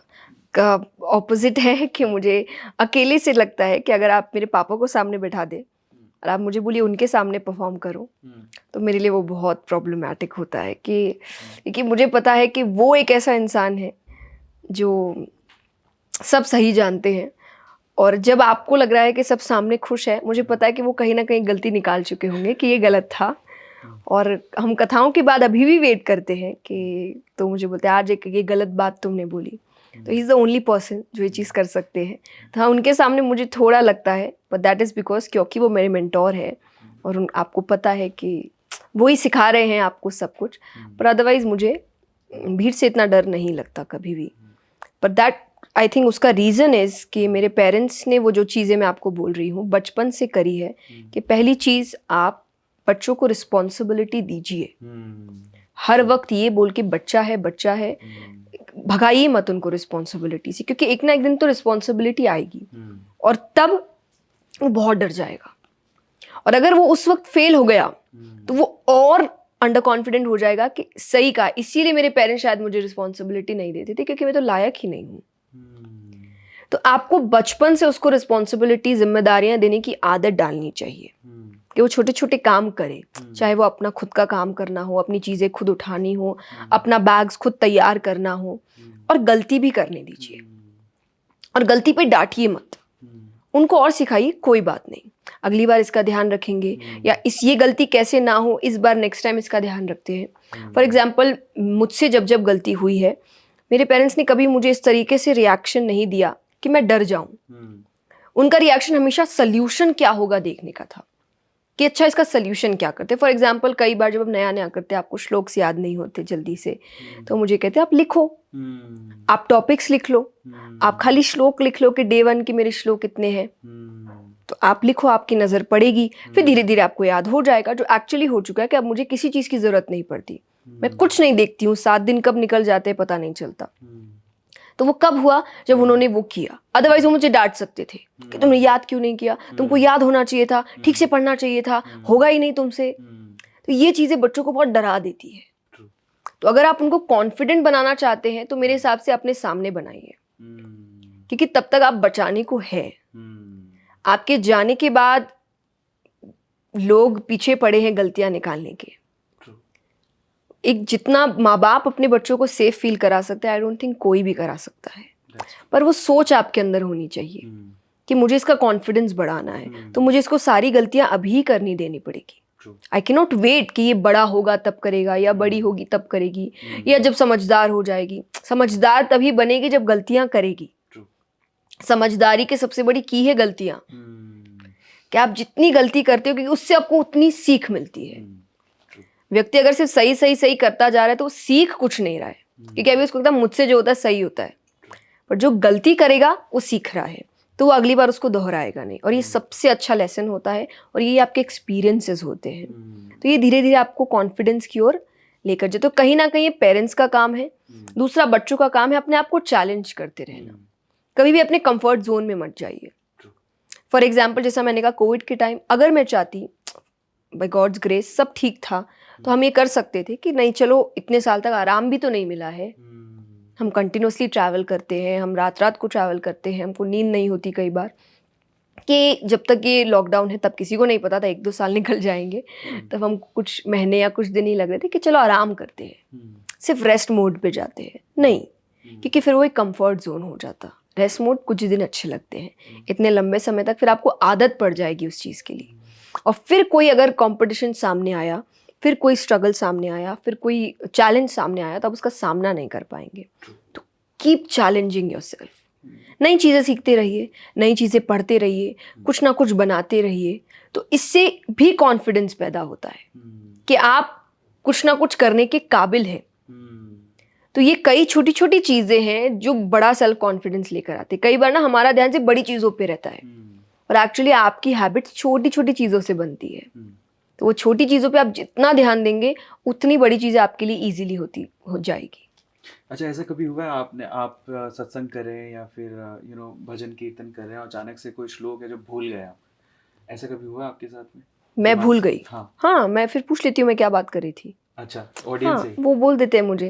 That's normal, that's human nature कि कई बार आप, क्योंकि आपका ध्यान इतनी जगह रहता है, और ये कहीं भी हो सकता है। फॉर एग्जांपल, मैं मोटिवेशनल सेशन में हूँ और मैं कोई बहुत सीरियस टॉपिक पे बात कर रही हूँ, और उतने में मुझे कोई वहाँ से जाते हुए दिख रहा है, तो मेरा ध्यान एक बार के लिए भटक गया, तो मैं भूल गई कि मैं क्या बोल रही थी।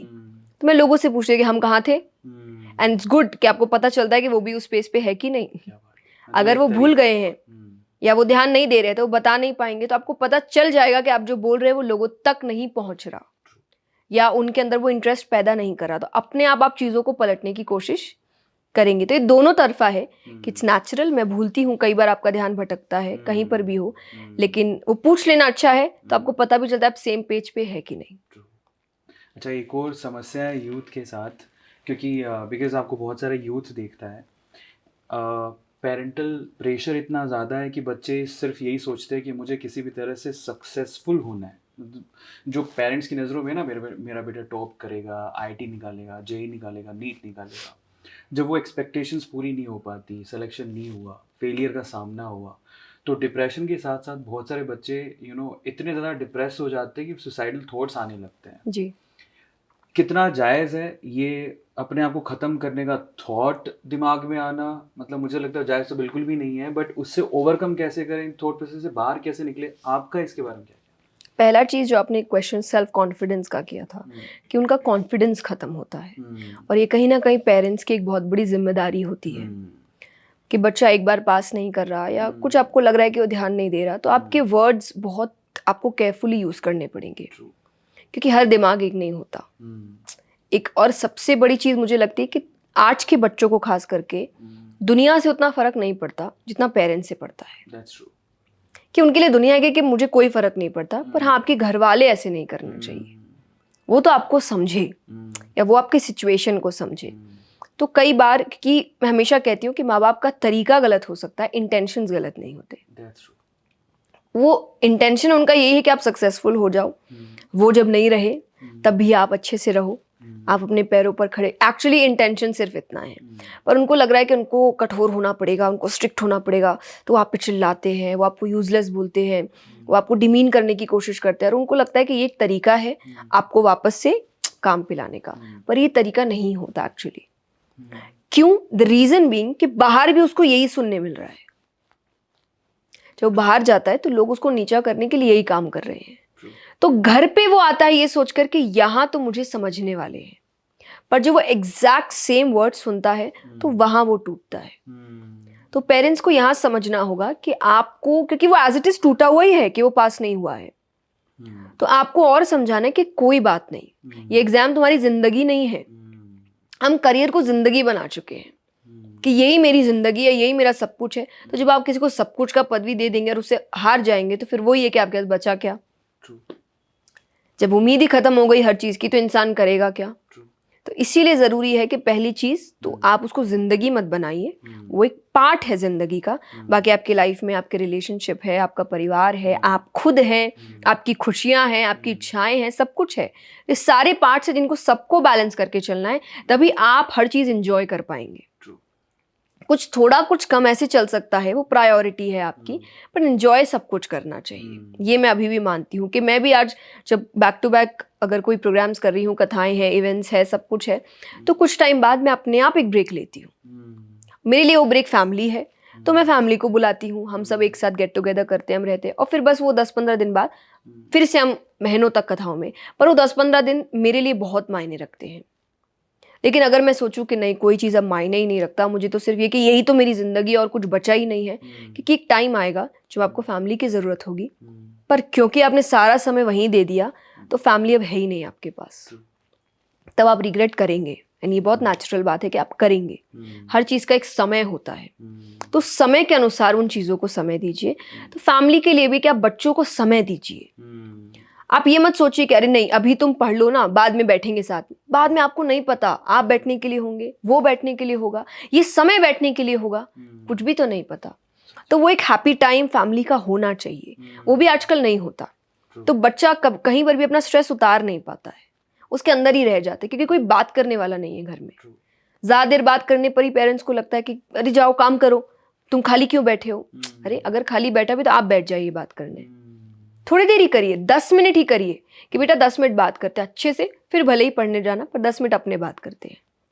आजकल बच्चे खाना भी रूम में मंगा रहे हैं, ठीक है, और पेरेंट्स को भी लग रहा है कि नहीं पढ़ रहा है ना तो वहीं नहीं, खाना खाते तो आप ठीक से नहीं पढ़ सकते ना, तो एक काम करो, उससे छोड़ के खाना फैमिली के साथ आकर खाओ, या आप वीडियो कॉल पे बैठकर खाइए अगर बच्चा बाहर है तो।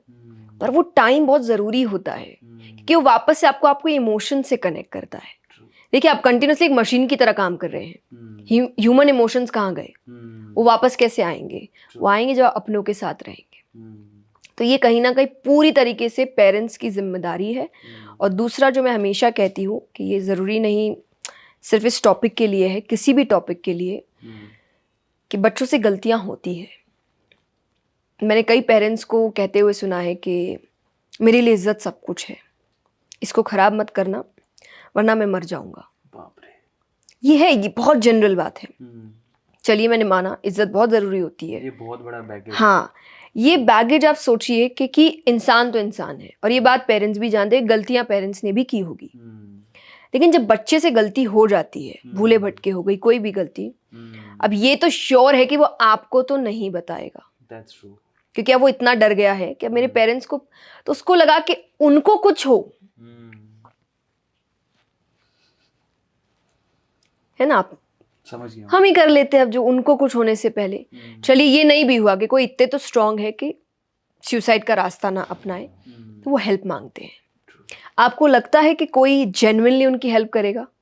बाहर का इंसान, वो तो अपना फायदा भी लेगा। तो आपके बच्चे किस लेवल के हद तक जा सकते हैं सोचिए, कितना लोग उनको एक्सप्लॉइट कर सकते हैं, कितना उनका फायदा उठा सकते हैं। रीजन सिर्फ इतना है कि वो आपको बताने से इतना डर रहा है। तो मैं हमेशा कहती हूँ कि आप अच्छी सीख दीजिए, आप संस्कार दीजिए, पर एक लाइन विश्वास का अंत में ये रखिए कि मैंने तुम्हें सब समझाया, तुम सोच समझ के काम करो, गलतियां कम से कम करो, लेकिन अगर हो भी गई तो मेरे पास आना, मैं संभाल लूंगा, मैं बचा लूंगा हर चीज से तुमको।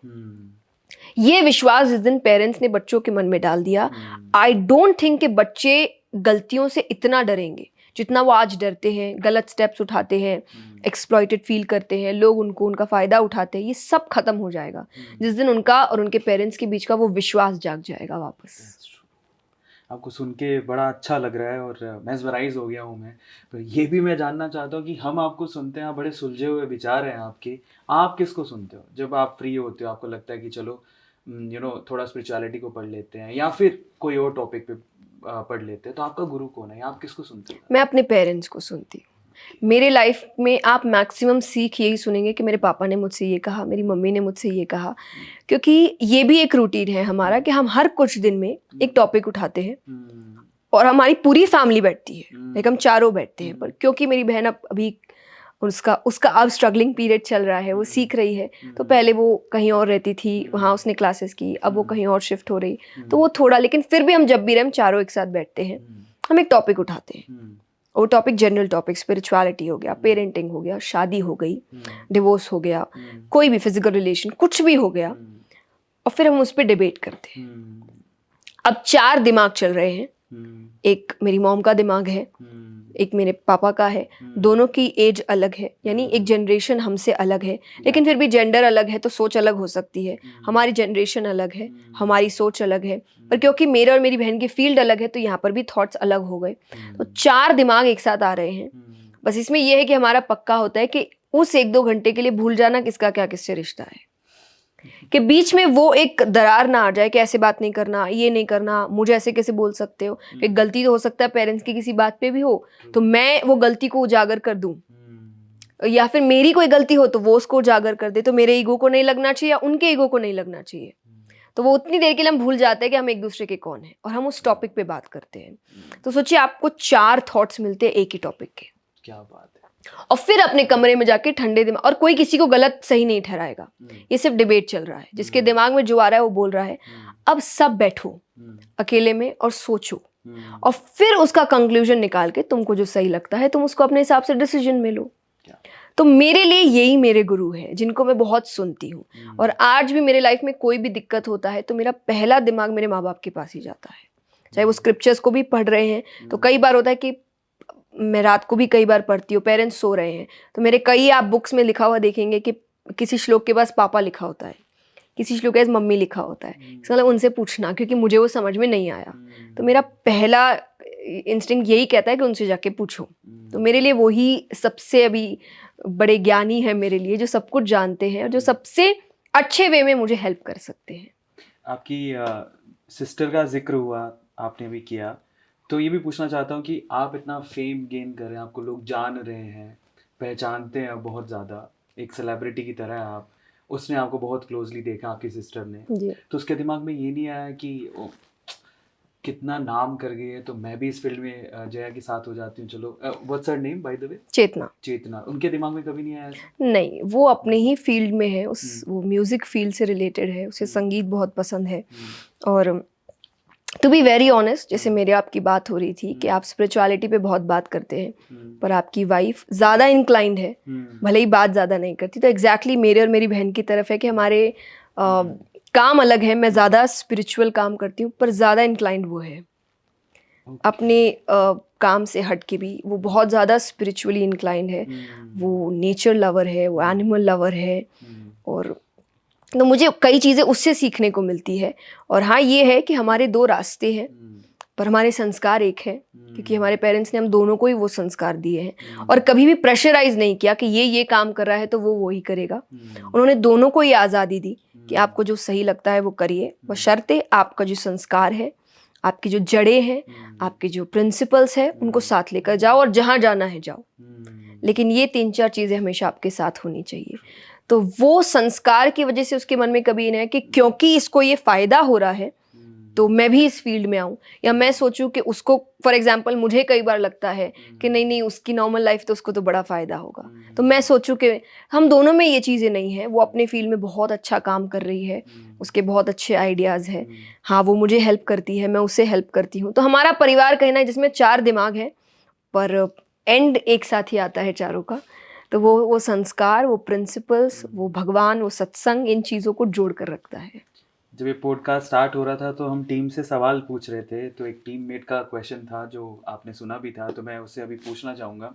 जब आप पंडाल में बैठ के इतने सारे ऑडियंस को, इतने सारे लोगों को सत्संग देते हैं, उसमें आपकी उम्र से बड़े लोग भी होते हैं बहुत सारे, तो बहुत सारी औरतें हैं, वी कैन से नारियां हैं, उनको सम्मान से कहते हैं।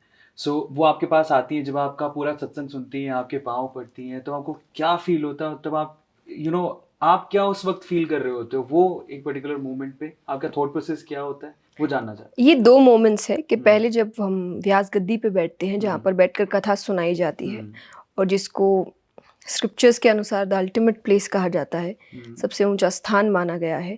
और एक्चुअली वो इज्जत, वो सम्मान, वो पैर पड़ना कहीं ना कहीं मेरे लिए नहीं, उस गद्दी के लिए होता है। तो जब उस पर रहते हैं तो तब मुझे मुझे अटपटा नहीं लगता, क्योंकि वो जगह अलग है। जैसे अभी जो मैं आपसे बात कर रही हूँ, या उस पर जब बैठकर बात करूँगी, आपको भी 2 इंसान लगेंगे, और वो मुझे भी नहीं पता वो कैसे होता है। तो एक वो उस जगह की शक्ति है, पावर है, तो उस वक्त मुझे अटपटा नहीं लगता, क्योंकि मुझे पता होता है अंदर ही अंदर कि वो मेरे लिए नहीं, वो इस जगह के लिए सम्मान है। उससे जब नीचे उतरते हैं तो एक भावनाएं तो जुड़ी है सबकी, तो पर मैं कोशिश करती हूँ, और मैं 100% मेरे तरफ से जितना हूँ, मैं किसी को पैर पड़ने नहीं देती, क्योंकि पैर पड़ने के लिए वो मेरे से बहुत बड़े हैं। हाँ, हम सम्मान करते हैं एक दूसरे का, हम जय श्री कृष्णा करते हैं, हम हाथ जोड़ते हैं, और मुझे उससे नहीं, क्योंकि वो कहीं ना कहीं उस जो बातें मैं उनको बता रही हूँ, जिस तरीके से मैं उनका हेल्प कर रही हूँ, वो उस हेल्प का सम्मान है कि आपसे हमने कुछ सीखा है।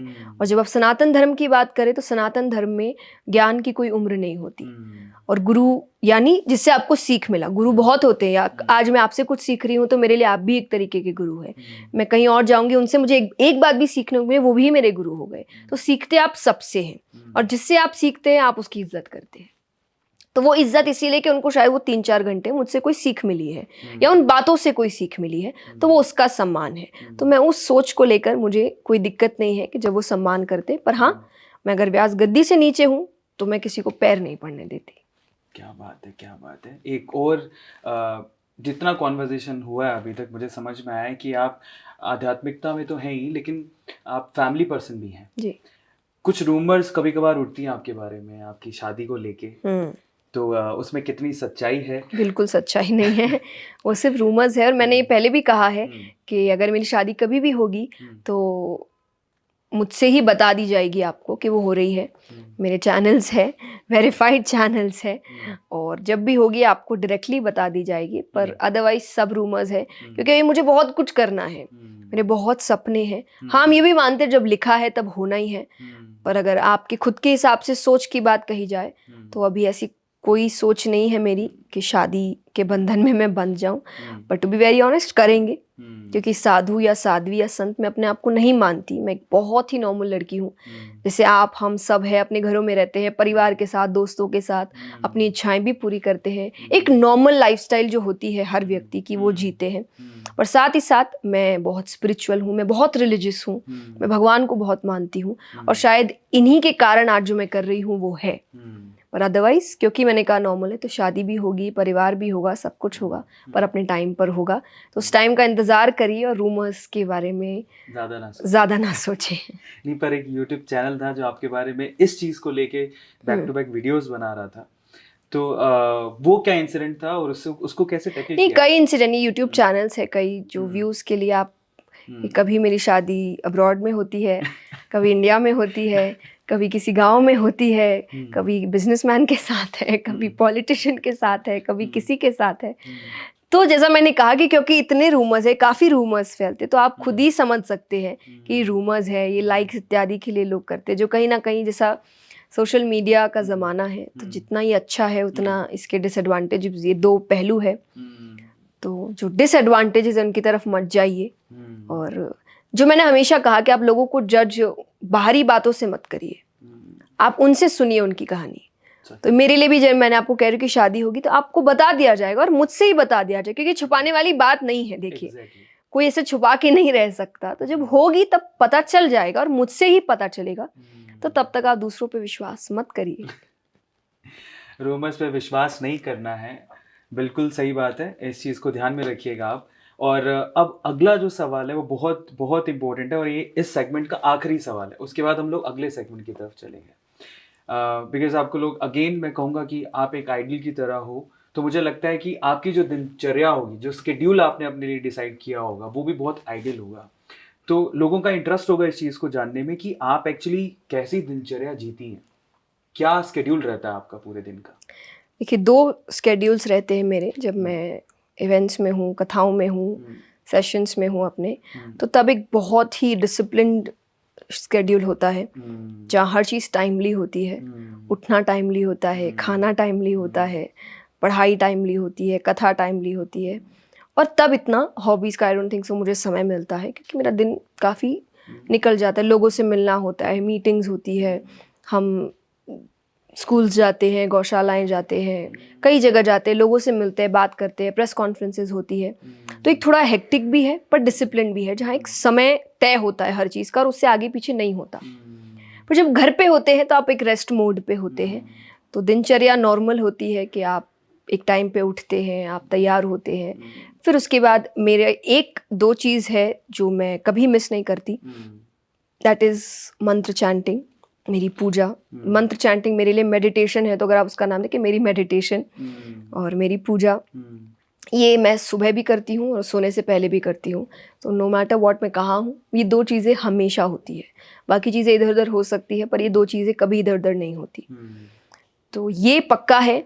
और बाकी फैमिली टाइम होता है। फिर जैसा मैंने कहा कि हम सारी मील्स एक साथ करते हैं, और बाकी फिर आप ऑफिस जा रहे हैं, आप मीटिंग्स अटेंड कर रहे हैं, कि घर जाने के बाद भी बहुत काम होते हैं, आपको टीम से मिलना होता है, आपको नए प्रोजेक्ट्स प्लान करने होते हैं।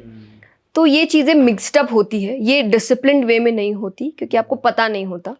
आप जस्ट आए हैं तो आप बैठते हैं, थोड़ा समय लेते हैं बनाने का, तो कोई बहुत अतरंगी सा शेड्यूल नहीं होता मेरा, एक नॉर्मल सा शेड्यूल है जो आप चीज़ें सोचते हैं, क्योंकि बस काम बहुत होता है, अलग अलग प्रोजेक्ट्स होते हैं, तो आपका दिमाग काफ़ी जगह लगता है।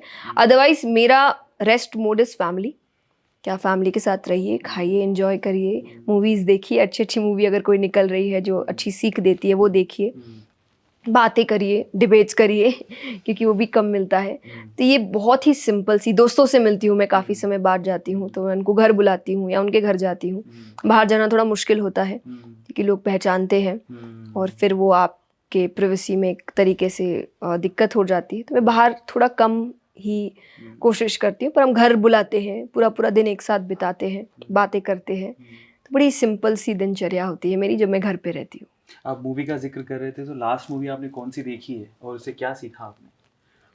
लास्ट मूवी मैंने काफ़ी देर बाद देखी, लेकिन जो मुझे काफ़ी समय पहले देख लेनी चाहिए थी, पर मैं कंटिन्यूअसली बाहर थी और हम चाहते थे कि ये मूवी खास करके हम सब एक साथ देखें, पूरी family, that is Kashmir files. तो हमने लास्ट मूवी वही देखी और सीख तो आप, जो हम बात कर ही रहे थे कि आप, तो सीख तो बहुत कुछ मिली और बहुत भावुक मूवी है, एक सच को सामने लेकर आ रही है। तो अच्छा लगा बहुत देखकर और अच्छा लगा कि ये सच सामने आया, बहुत समय बाद पर आया। तो लास्ट मूवी हमने यही देखी थी। वो देखने के बाद एक्चुअली मुझे पहली बार ऐसा लगा कि एकदम ये जो हिंदू हैं वो एक साथ आए कि हमें सपोर्ट करना चाहिए, देखना चाहिए। अमेजिंग ये सेशन। मुझे तो ऐसा लग रहा है कि ये सवाल जवाब का सेशन कभी ख़त्म ही ना हो। बहुत सारे सवाल हैं लेकिन टाइम का कंस्ट्रेंट है। अब इस सेगमेंट को ख़त्म करते हैं, अगले सेगमेंट की तरफ चलते हैं जिसका नाम है रैपिड फायर। और आई थिंक आपने जया जी को इससे पहले ऐसे सेगमेंट में कभी नहीं देखा होगा, तो स्टे ट्यून्ड। हम आपसे सवाल पूछेंगे और आपको रैपिडली उसके आंसर देने हैं, है ना। अभी तक हम जितने सवाल पूछ रहे थे बहुत आंसर बिल्कुल रिलैक्स होकर दे रहे थे, लेकिन अभी हमें कोशिश करना है कि हम जल्दी से जल्दी आंसर करें। तो तैयार हैं आप? हाँ जी। चलिए। और एक्चुअली मैं बार बार ये बात बोल रहा हूँ कॉन्फिडेंस के लिए। कई बार हम लोग रैपिड फायर राउंड स्टार्ट करते हैं तो जनरली मैं पूछता हूँ उनसे, तो वो लोग यही कहते हैं कि हाँ थोड़ा डर रहा हूँ, लेकिन आप तो ऐसे चलिए शुरू करते हैं। पहला सवाल, रैपिड फायर का first question, your favourite place. अच्छा, ये मैं 2 है कि आप तीर्थ स्थल बोलेंगे या जनरल फेवरेट प्लेस? आप दोनों में आंसर कर सकते हैं। तीर्थ स्थल में खाटू श्याम जी, जो मैं हर साल जाती हूँ नो मैटर व्हाट। और घूमने फिरने के लिए अच्छा time Bombay, Mumbai. Yes, Mumbai. Actually कल मैं गया तो रणवीर से जब बात हो रही थी, भागता दौड़ता शहर है। आपको मुंबई में ऐसी क्या चीज अच्छी लगी जो अलाइव लगती है आपको? मुझे एक्चुअली के अलाइव है। अच्छा। मुझे बहुत अच्छा लगता है। प्लस आई थिंक महाराष्ट्र से मेरा एक नाता है, क्योंकि मेरा ननिहाल है महाराष्ट्र। ओके। तो वहाँ की भाषा, वहाँ का बोलने का तरीका, वहाँ का खाना, ये सब मेरा फेवरेट है। तो मेरी मम्मी महाराष्ट्र से ही है, नागपुर के पास से। तो महाराष्ट्र की कोई भी जगह हो मुझे बहुत अच्छी लगती है। पर मेरे पापा, मेरी बहन, हम लोग सब बॉम्बे से थोड़ा अटैच्ड है। हमें बड़ा अच्छा लगता है वहाँ का खाना पीना, वहाँ की बोलचाल, वहाँ जो अलाइवनेस है, एकदम सब जागे हुए हैं। और भाग दौड़, मुझे भाग दौड़ अच्छी लगती है। मुझे एक शांत बैठे रहना अच्छा नहीं लगता, मुझे एक भाग दौड़ अच्छी लगती है। मुझे वो शहर बड़ा अच्छा लगता है। अगला सवाल, आपके हिसाब से अमीर कौन है? जो खुश है। अमेजिंग। जो खुश है वो अमीर है, तो खुश रहिए। अगला सवाल, सुंदरता का मतलब क्या है? यूनिकनेस। यूनिकनेस। हर कोई सुंदर है।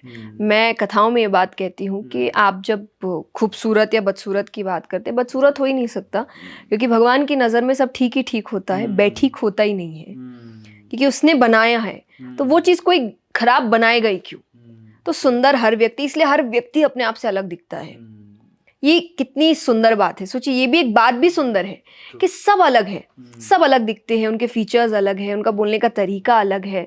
तो ये भी तो एक सुंदरता है जो उसने बनाई है। तो अगर उसने बनाई है, वो गलत हो ही नहीं सकती। क्या बात है। आपकी favourite book?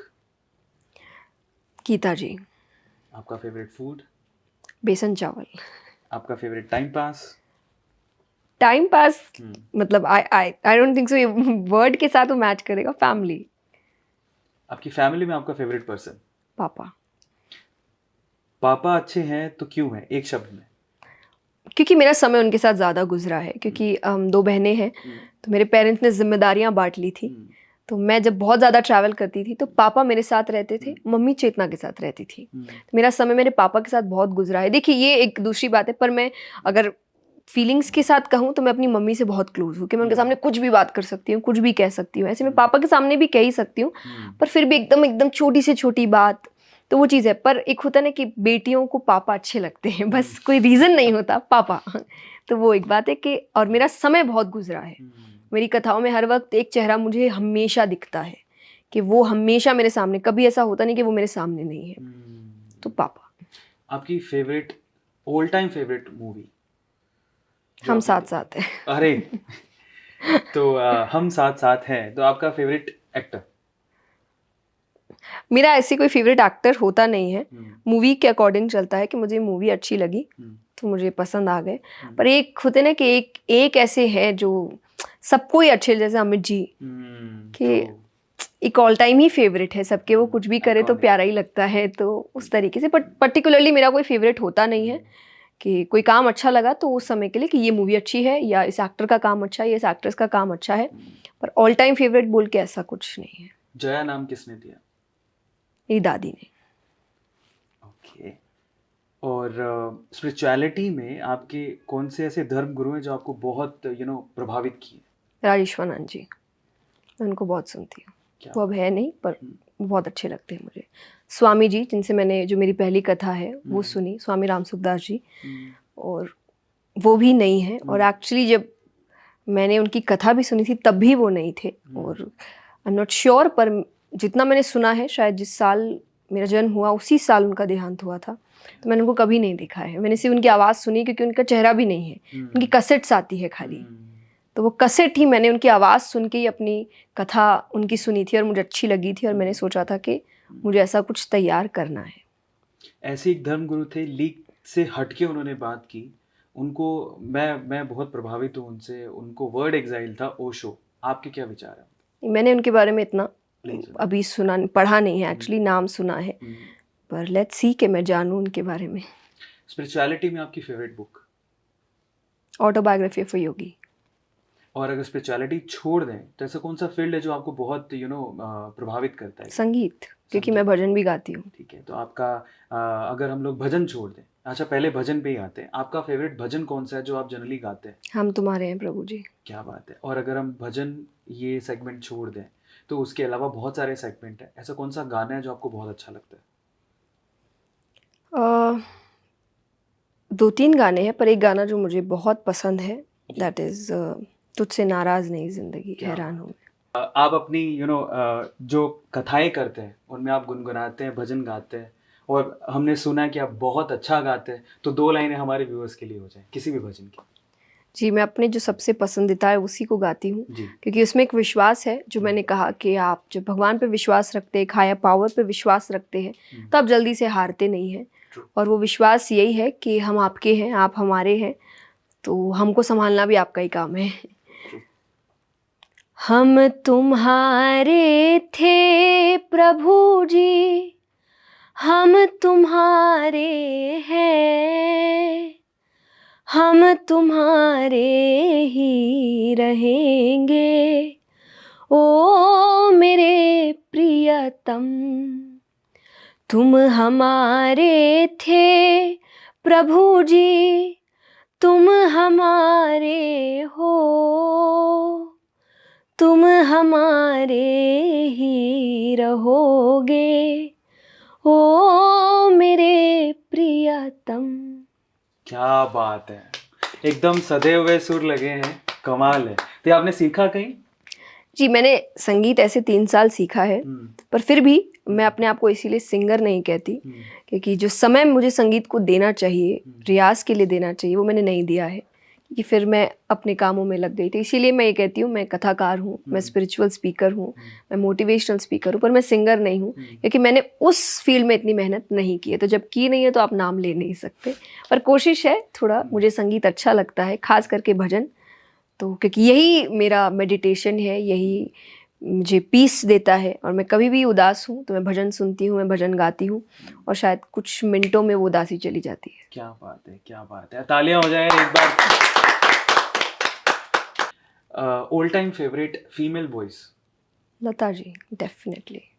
That's true, that's true. All time favourite male voice?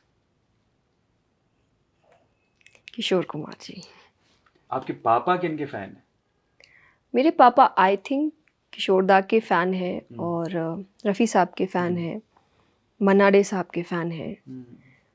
तो वो एक्चुअली जो पुराने सिंगर्स थे उनके बहुत बड़े फ़ैन हैं। वो म्यूजिक में हो गया। अगर मैं आपसे पूछूं कि क्या वो आपके फैन है, जब आपको वो देखते हैं तो वो किस वे से देखते हैं? बहुत खुशी से, और मतलब मुझे अपने आप को देखना अच्छा नहीं लगता, पर मेरे पापा मेरी मम्मी दोनों को, मतलब आज भी यूट्यूब चैनल में जब हम चैनल है जो उसमें अपलोड करते हैं, भजन्स है और वीडियोस है, सभी है, रोज़ सुबह का उनका एक रूटीन है कि वो सुबह उठ के सारे वीडियोस देखते हैं, और मुझे बड़ा अटपटा लगता है कि मुझे अपने आप को स्क्रीन पे देखना अच्छा नहीं लगता, कि मुझे ऐसा लगता है कि वो तो हो गया ना, तो अब मुझे मत देखो वापस। लेकिन उनको बहुत अच्छा लगता है और वो बहुत खुशी से देखते हैं, और एक्चुअली वो ही सब कुछ है। मेरी ज़िंदगी की सबसे बड़ी खुशी यही है जब उनके चेहरे पे वो खुशी आती है, मुझे ऐसा कुछ काम करते हुए देखते हुए जो उनको लगता है कि अच्छा है बहुत। स्कूल टाइम का ऐसा कोई इंसिडेंट जो आपके पापा को आपने बताया नहीं? ऐसा कुछ हुआ नहीं, क्योंकि मैं बहुत ही अच्छी स्टूडेंट थी, पढ़ाई वाइज नहीं, पढ़ाई में एवरेज स्टूडेंट थी, पर क्योंकि मैं काम करती थी और थोड़ा बहुत स्कूल मिस होता था, तो एक टीचर्स की नज़र में मैं हमेशा थी। तो मुझे ऐसा लगता था कि अगर मैंने कोई गलती कर दी तो ये बात तो तुरंत पेरेंट्स तक जाएगी, तो इसीलिए मैं गलतियां नहीं करती थी। मैंने कभी भी क्लासेस जल्दी से बंक नहीं की, स्कूल बंक करना तो बहुत दूर की बात है। तो मैं गलतियों से बचती थी, और तो ऐसा कुछ खास है नहीं जो मेरे पापा को नहीं पता हो। Favourite politician? I think Atal Bihari Vajpayee ji. क्या बात है, देना चाहिए हमें आंसर। वो हमारे, मुझे लगता है कि जितने भी प्राइम मिनिस्टर हुए हैं, प्रधानमंत्री हुए हैं जी, उनमें वन ऑफ द बेस्ट थे। आपने उनको सुना है, अटल बिहारी वाजपेयी जी? हाँ जी, मैंने कई बार उनको सुना, उनकी बातें मुझे काफ़ी अच्छी लगती है। मेरे पापा ने मुझे एक्चुअली सबसे पहली बार सुनाया था, और वो मुझे सुनाते रहते हैं, वो कुछ ना कुछ, वो न्यूज़ देखेंगे तो मुझे बैठाते हैं, पर जैसा मैंने कहा मुझे काफ़ी कम समय मिलता है इस चीज़ों का, इसीलिए मुझे इतना पता नहीं होता है कि जनरली क्या हो रहा है, कितना है, पर जितना पता होता है उस हिसाब से तो मुझे वो अच्छे लगते हैं। मैंने उनको जब सुना, और वो सबको अच्छे लगते हैं, मुझे ऐसा लगता है। हमें आज़ादी बहुत मेहनत से मिली है, तो ऐसा कोई क्रांतिकारी, आज़ाद भगत परिंदा, सिंह। भगत सिंह, क्या बात है। उनका सबसे अच्छी चीज़ क्या लगती है आपको? डिवोशन, जैसा आप मुझसे पूछ रहे यंग एज में, उस यंग एज में अपने देश के लिए डिवोशन, दैट्स ट्रू। इतनी देशभक्ति, it's amazing. Favourite TV channel? I don't know, ऐसा कोई फेवरेट नहीं है मेरा, मैं कुछ भी देख सकती। जैसे मैंने कहा ना, मुझे कुछ मैं अकेली मैं कुछ भी देख सकती हूँ, कई बार मुझे पता भी नहीं चलता सामने कौन सा चैनल चल रहा है कि मैं अब बैठी हूँ बस में कि मेरा थॉट्स कहीं और चले जाते हैं। टीवी तो एज कोई ऐसा कोई पर्टिकुलर चैनल नहीं है कि मैं तो इसी चैनल को ही देखूंगी, कुछ भी चल सकता है। बस वो अगर एंटरटेनमेंट पीरियड है तो बस एंटरटेन होना चाहिए, दैट्स इट। तब मैं वो उतना ही दिमाग लेके चलती हूँ कि ये मेरा एंटरटेनमेंट पीरियड है, तो मुझे थोड़ा कभी कोई मजाक हो गया, कोई यूट्यूब चैनल पे मैंने कोई हंसी मजाक के वीडियोस देख लिए, कभी कोई मूवीज़ के हंसी मजाक के वीडियोस देख लिए, हेरा फेरी तो ये सब चीज़ें थोड़ा सा जब हंसने के मूड में तो देख, तो कोई ऐसे कोई पर्टिकुलर चैनल नहीं है। नेटफ्लिक्स, अमेजोन प्राइम, सोनी, सब में कुछ ना कुछ अच्छा जिसमें अच्छा निकलेगा वो देखेंगे। नेटफ्लिक्स में कोई अच्छी मूवी निकली है, वेब सीरीज, तो हम उसको देखेंगे। और अगर कहीं और प्राइम वीडियो है, कहीं पर भी कुछ निकलेगा जो अच्छा है और मुझे लगता है कि हमें देखना चाहिए, तो हम देखते हैं। तो वो कोई पर्टिकुलर नहीं हम इसी को देखेंगे, आप जिसमें अच्छी चीज़ निकालेंगे हम उसको देखेंगे। हमारा ध्यान अच्छी चीज़ पर है। जो हमारी एंटरटेनमेंट इंडस्ट्री है बेसिकली दो चीज़ों को देखती है। आप एक अच्छे कम्युनिकेटर हो या फिर आप अच्छा दिखते हो, तो आपको ऑफर्स आते हैं जी। आप में दोनों क्वालिटीज़ है। तो आपको कभी फ्रंट ऑफर आया बॉलीवुड की तरफ से कि चलो आओ, कभी ऐसा बिग बॉस में काफ़ी बार ऐसा होता है कि लोग धर्मगुरु को बुलाते हैं? पता नहीं, देखिए टू बी वेरी ऑनेस्ट, हो भी सकता आए हो भी सकता नहीं आए हो, क्योंकि ये चीज़ें मेरी टीम देखती है। पर मेरी टीम को पहले ही पता है कि मेरा ऑब्जेक्टिव क्या है काम करने का, तो हम इन चीज़ों पे ज़्यादा ध्यान नहीं देते। पर अगर कोई धार्मिक फिल्म है जो बनने जा रही है, आप पे ही बन रही है, आप ही को ऑफर आ गया, तो एक्सेप्ट करोगे? पता नहीं। Future plan. यहाँ पे हमारा रैपिड फायर सेगमेंट भी खत्म होता है। अब हम अगले सेगमेंट की तरफ चलते हैं, जहां पर आई थिंक वो सेगमेंट ऐसा ही है जितना मैं सोच पा रहा हूँ कि मैं आपके सामने एक वर्ड बोलूंगा, ठीक है, और उस वर्ड को सुनने के बाद आपका क्या रिएक्शन है या आपके दिमाग में क्या आता है, आपको ब्लंटली वो बताना है। अच्छा ठीक है। तो चलो स्टार्ट करते हैं। पहला, भाग्य। मेहनत। दूसरा, प्रकृति, नेचर। पेशेंस। पैसा। ज़रूरी। प्रेम। अनकंडीशनल। संतोष। मुश्किल। ईगो। ये वर्ड नहीं कहूँगी, पर इसमें विनाश काले विपरीत बुद्धि मेरे लिए, कि जब ईगो आता है इंसान में तो अच्छे से अच्छी चीज़ को भी अंत में ले आता है। ट्रू। देशभक्ति। ज़रूरी। समय। कीमती। खाना। बहुत अच्छा लगता है पर खा नहीं सकते, जैसा आपने कहा कि अब आप बाहर रहते हैं, आपको अपने हेल्थ का भी ध्यान रखना पड़ता है, पर बहुत अच्छा लगता है। Like, खाना इज द बेस्ट थिंग, हम खाने के लिए ही जीते हैं। पापा। सब कुछ। और जया खुद के लिए? बहुत कुछ और फाइनली अगर जया को डिफाइन करना हो एक ही वर्ड में, तो वो क्या होगा? एक्सप्रेसिव। अमेजिंग। मुझे ऐसा लगता है कि ये कहते हैं ना कि आप सबका एक यूएसपी होता है। मुझे ऐसा लगता है कि एक्सप्रेस करने का तरीका मेरी यूएसपी है, चाहे वो गाने में हो, चाहे वो बोलने में हो, चाहे वो भावनाओं को सामने व्यक्त करने में हो। और ये मैं अपने मन से नहीं कह रही, कि मुझे सामने से लोगों ने ये बात कही है कि अगर मैं कोई ऐसी बात कर रही हूँ जो और भी लोग कर रहे हैं पर उनको मेरी ही बात अच्छी लग रही है क्योंकि मैं उसको एक्सप्रेस अच्छे से करती हूँ, तो शायद ये कि मेरा एक्सप्रेसिव नेचर, कि मैं चीज़ों को एक्सप्रेस बहुत अच्छे से कर सकती हूँ। आखिरी सवाल इसी सेगमेंट में, जिंदगी। एक्सेप्टेंस।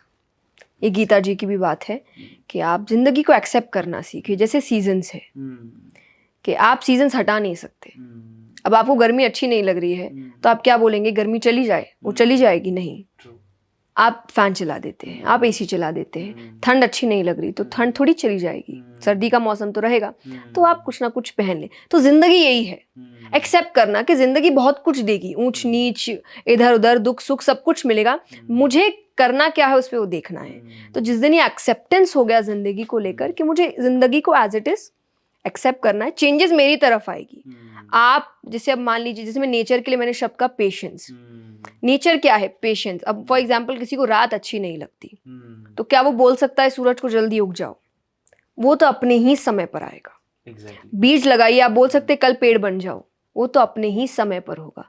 तो तुम अपने रिएक्शंस ठीक कर सकते हो। तो जिंदगी भी यही है कि दुख तो आएंगे, अप्स एंड डाउन्स ये लगे रहेंगे, प्रॉब्लम्स आती रहेगी, खुशियां भी आती रहेगी, पर अगर तुम इन चीजों को अपने ऊपर हावी नहीं होने दोगे, कब, जब तुम मान के चलोगे कि ये होगा। तो मैं मान के चलती हूँ कि कुछ भी हो सकता है कभी भी, ये एक एक्सेप्टेंस है मेरे लिए। जिंदगी माने कुछ भी कुछ भी हो सकता है, तो मैं रेडी हूँ हर चीज के लिए। पर अगर यही मैं मान लूँ कि नहीं मेरे ही हिसाब से होगा, मेरी ही प्लानिंग चलेगी, तो वो तो होगी नहीं। क्योंकि ये 2 साल ने यही सिखाया कि लोगों ने बहुत कुछ प्लान किया, नेचर ने कुछ और ही प्लान किया। एग्जैक्टली। पर जिसने उसको मान लिया वो इस 2 साल में ठीक से निकल गए। जिसने ठीक से नहीं माना उनको दिक्कत हुई है, चाहे डिप्रेशन हो, स्ट्रेस हो, जो उनको प्रॉब्लम्स हुई है।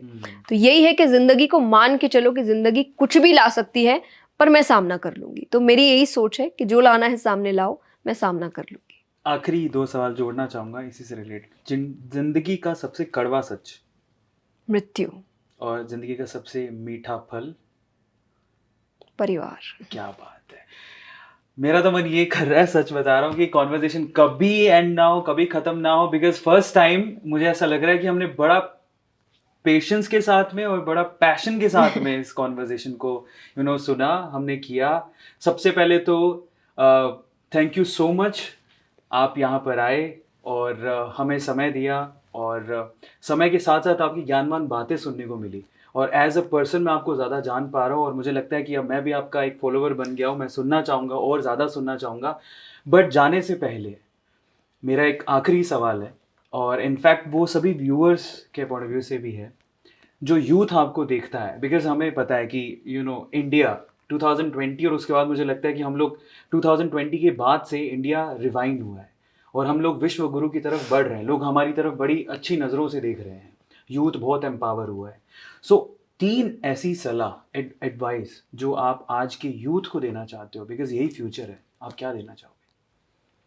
पहली, स्पिरिचुअलिटी। ये दुनिया बदल सकती है ये चीज़, और यंग एज में ये चीज़ बहुत ज़रूरी है कि आप यंग एज में स्पिरिचुअलिटी को अपना लीजिए। दूसरा, पेशेंस। हर चीज़ को इतनी जल्दी पाने का धुन मत रखिए, चाहे वो करियर है, चाहे वो रिलेशनशिप है, चाहे वो प्यार है, चाहे वो पैसा है, कुछ भी है, उसकी भागदौड़ मत रखिए कि ये तो मेरे ही समय पर मुझे मिलना चाहिए। क्योंकि यही चीज़ आपको कर्म योग सिखाता है। फल की चिंता का मतलब क्या है कि फल की चिंता मत कर, क्योंकि फल की चिंता जब होती है तब आप एक टाइम पीरियड बांध देते हैं कि ये तो इसमें ही होना चाहिए, नहीं हुआ तब तो मैं छोड़ दूंगा। तो ये गलत है। तो आप जब कर्म योग देखते तो कर्म करो, बस वो कहीं ना कहीं उसका फल मिलेगा। कई बार ऐसा हुआ है कि मैंने मेहनत कहीं और की है, फल मुझे कहीं और मिल गया, और दूसरों को लग सकता है कि अरे इसको तो ये एक रात में मिल गया। जो एक बात भी सक्सेस कि एक रात की बात लगती है, नहीं, बात तो है कि सालों से उसकी मेहनत चल रही है, वो आपको नहीं दिखी है, लेकिन आपके सामने जब सक्सेस आया तो आपको वो एक इवेंट का सक्सेस लगा कि अरे पहली बार में। उसके पहले कितने इवेंट्स फेल हुए आपको नहीं पता। तो वही चीज़ है कि वो पेशेंस, लेकिन वो चीज़ें आपको जो सिखा रही है वही आप अपने सक्सेसफुल इवेंट में बोलते हैं। आज अगर आपको मेरी बात अच्छी लग रही है तो ये कोई ऐसा नहीं कि पहली बार मैंने बोला और हो गया। मैंने इसके लिए बहुत पढ़ा है, कई बार मैंने गलतियां भी की है, मैंने उन बातों से सीखा है, फिर मैंने उसके बारे में और जाना है, तब जाके आज मैं इतनी बातें कर पा रही हूँ कि किसी को पहली बार में वो बात अच्छी लग रही है। पर किसी और को लग सकता है कि अरे देखो पहली बार में, अरे इनके लिए तो नेचुरल। मुझे ये चीज़ थोड़ी अजीब लगती है कि तो नेचुरल है, हो जाता है, लाइक हो नहीं जाता है। आई वर्क फॉर इट, मैं इसके लिए बहुत मेहनत करती हूँ, तब जाके आपको इतना इजी लगता है ये चीज़। उसको इजी बनाने के लिए मेहनत लगी है, पर वो मेहनत में पेशेंस लगता है कि आप झुंझलाइए मत। तो जैसे एक स्पिरिचुअलिटी की, तो पेशेंस भी एक चीज़ है। और तीसरा, spend some time with nature and with humans. मशीनों से थोड़ा कम करके थोड़ा लोगों के साथ समय बिताइए। ये आपके अंदर एक अलग बदलाव लेकर आएगा, जो बदलाव आज नहीं आ रहा क्योंकि हम इन दोनों चीज़ों से दूर भाग रहे हैं। कहते ना, लोग कहते मेरा तो इंसानों से पटता नहीं। तुम इंसान हो और तुम्हारा इंसानों से ही नहीं पट रहा, ये तो गलत। आप, मैं मान सकती हूँ टॉक्सिक लोग होते, पर उसको हैंडल करो। क्यों? क्योंकि आप इंसान हैं, आपका इंसानों से ही पटना चाहिए। तो वही चीज़ है कि आप थोड़ा समय नेचर और इंसानों के साथ थोड़ा ज़्यादा बिताइए। और चाहे आपकी फैमिली हो सकती है, फॉर एग्जांपल मैं लोगों के साथ ज़्यादा नहीं बिता सकती क्योंकि मैं इतना ओपन अप सबसे नहीं हो सकती, तो मैं फैमिली के साथ बिताती हूँ। मैं उनसे बात करती हूँ, उनका पॉइंट ऑफ व्यू लेती हूँ, अपना पॉइंट ऑफ व्यू देती हूँ। तो एक कॉन्वर्सेशन कंटिन्यूसली होता रहता है। जगा रहता है कॉन्वर्सेशन। जिस दिन वो कॉन्वर्सेशन बंद हो जाएगा, रिश्ते खत्म हो जाएंगे, आपके अंदर इमोशंस खत्म होते जाएंगे, आपको चीज़ें बहुत जल्दी ट्रिगर करने लगेगी। क्यों? क्योंकि अभी आप किसी से बात नहीं कर रहे और अचानक कभी करेंगे, आपको कोई भी बात ट्रिगर कर सकती है। तो वो चीज़ों को, तो ये 3 चीज़ें आपके अंदर एक बहुत बड़ा बदलाव ला सकती है और हर फील्ड में आपको हेल्प कर सकती है, लिटरली हर फील्ड में। अमेजिंग, ओ माय गॉड, बहुत कुछ सीखने को मिला है। और मैं खुद आपसे कॉन्वर्जेशन करने के बाद बहुत सारी चीज़ें सीखा हूँ, कोशिश करूँगा इम्प्लीमेंट कर सकूँ। और बस यही फ़ायदा होता है जब आप एक छत के नीचे किसी ज्ञानी के साथ बैठ जाए तो बहुत सारी चीज़ें सीखने और समझने को मिलती है और बहुत सारे सार समझ में आते हैं। और आपके साथ तो मैंने बहुत सारी चीज़ें समझी हैं और सीखी हैं, इम्प्लीमेंट करने की कोशिश करूँगा। और इनफैक्ट मैं चाहूँगा कि आपके साथ कभी और एक बार और मौका मिले पॉडकास्ट करने का, और बहुत सारे सवाल हम लोग लेंगे, क्योंकि आज तो टाइम कंस्ट्रेंट हो, बहुत लंबा सेशन वैसे ही हो गया, बट बहुत सारे सवाल रह गए जो अगली बार कभी कोशिश करेंगे उसको पूरा करने के लिए। लेकिन फिर भी मैं आप लोगों से कहूँगा कि आपको सबसे पहले गाइस, आई थिंक ये सेशन में बहुत सारी चीज़ें सीखने को मिली होंगी, लेकिन एक पर्टिकुलर चीज़ जो आपको बहुत ही अमेजिंग लगी, एक क्वेश्चन जिसका आंसर आपको जया जी से बहुत अमेजिंग लगा, उसे कमेंट सेक्शन में लिखिएगा। दूसरा, आप हैं तो हम हैं, इसीलिए आप लोगों को सिंपली एक काम करना है, इस पर्टिकुलर सेशन को लाइक करना है, चैनल को सब्सक्राइब करना है और शेयर करना है लोगों के साथ, क्योंकि बुरी बातें फैलने में एफर्ट्स नहीं लगते, लेकिन अच्छी बातों को फैलाना, ये इसमें बहुत एफर्ट लगता है और आपकी मेहनत हमें इसके लिए चाहिए। So please share this particular session और प्यार फैलाइए इसी तरह से। और ज़रूर बताइएगा कमेंट सेक्शन में कि आपको कौन सा सेगमेंट सबसे अच्छा लगा। और उसके अलावा अगले सेशन में अगर आप चाहते हैं कि जया जी हमारे साथ ज्वाइन करें, तो आपके कौन से ऐसे सवाल हैं जिसके जवाब आप इनसे चाहते हैं, कमेंट सेक्शन में बताइएगा। इसी तरह के सेशंस के लिए जुड़े रहिए। Till then, thank you so much.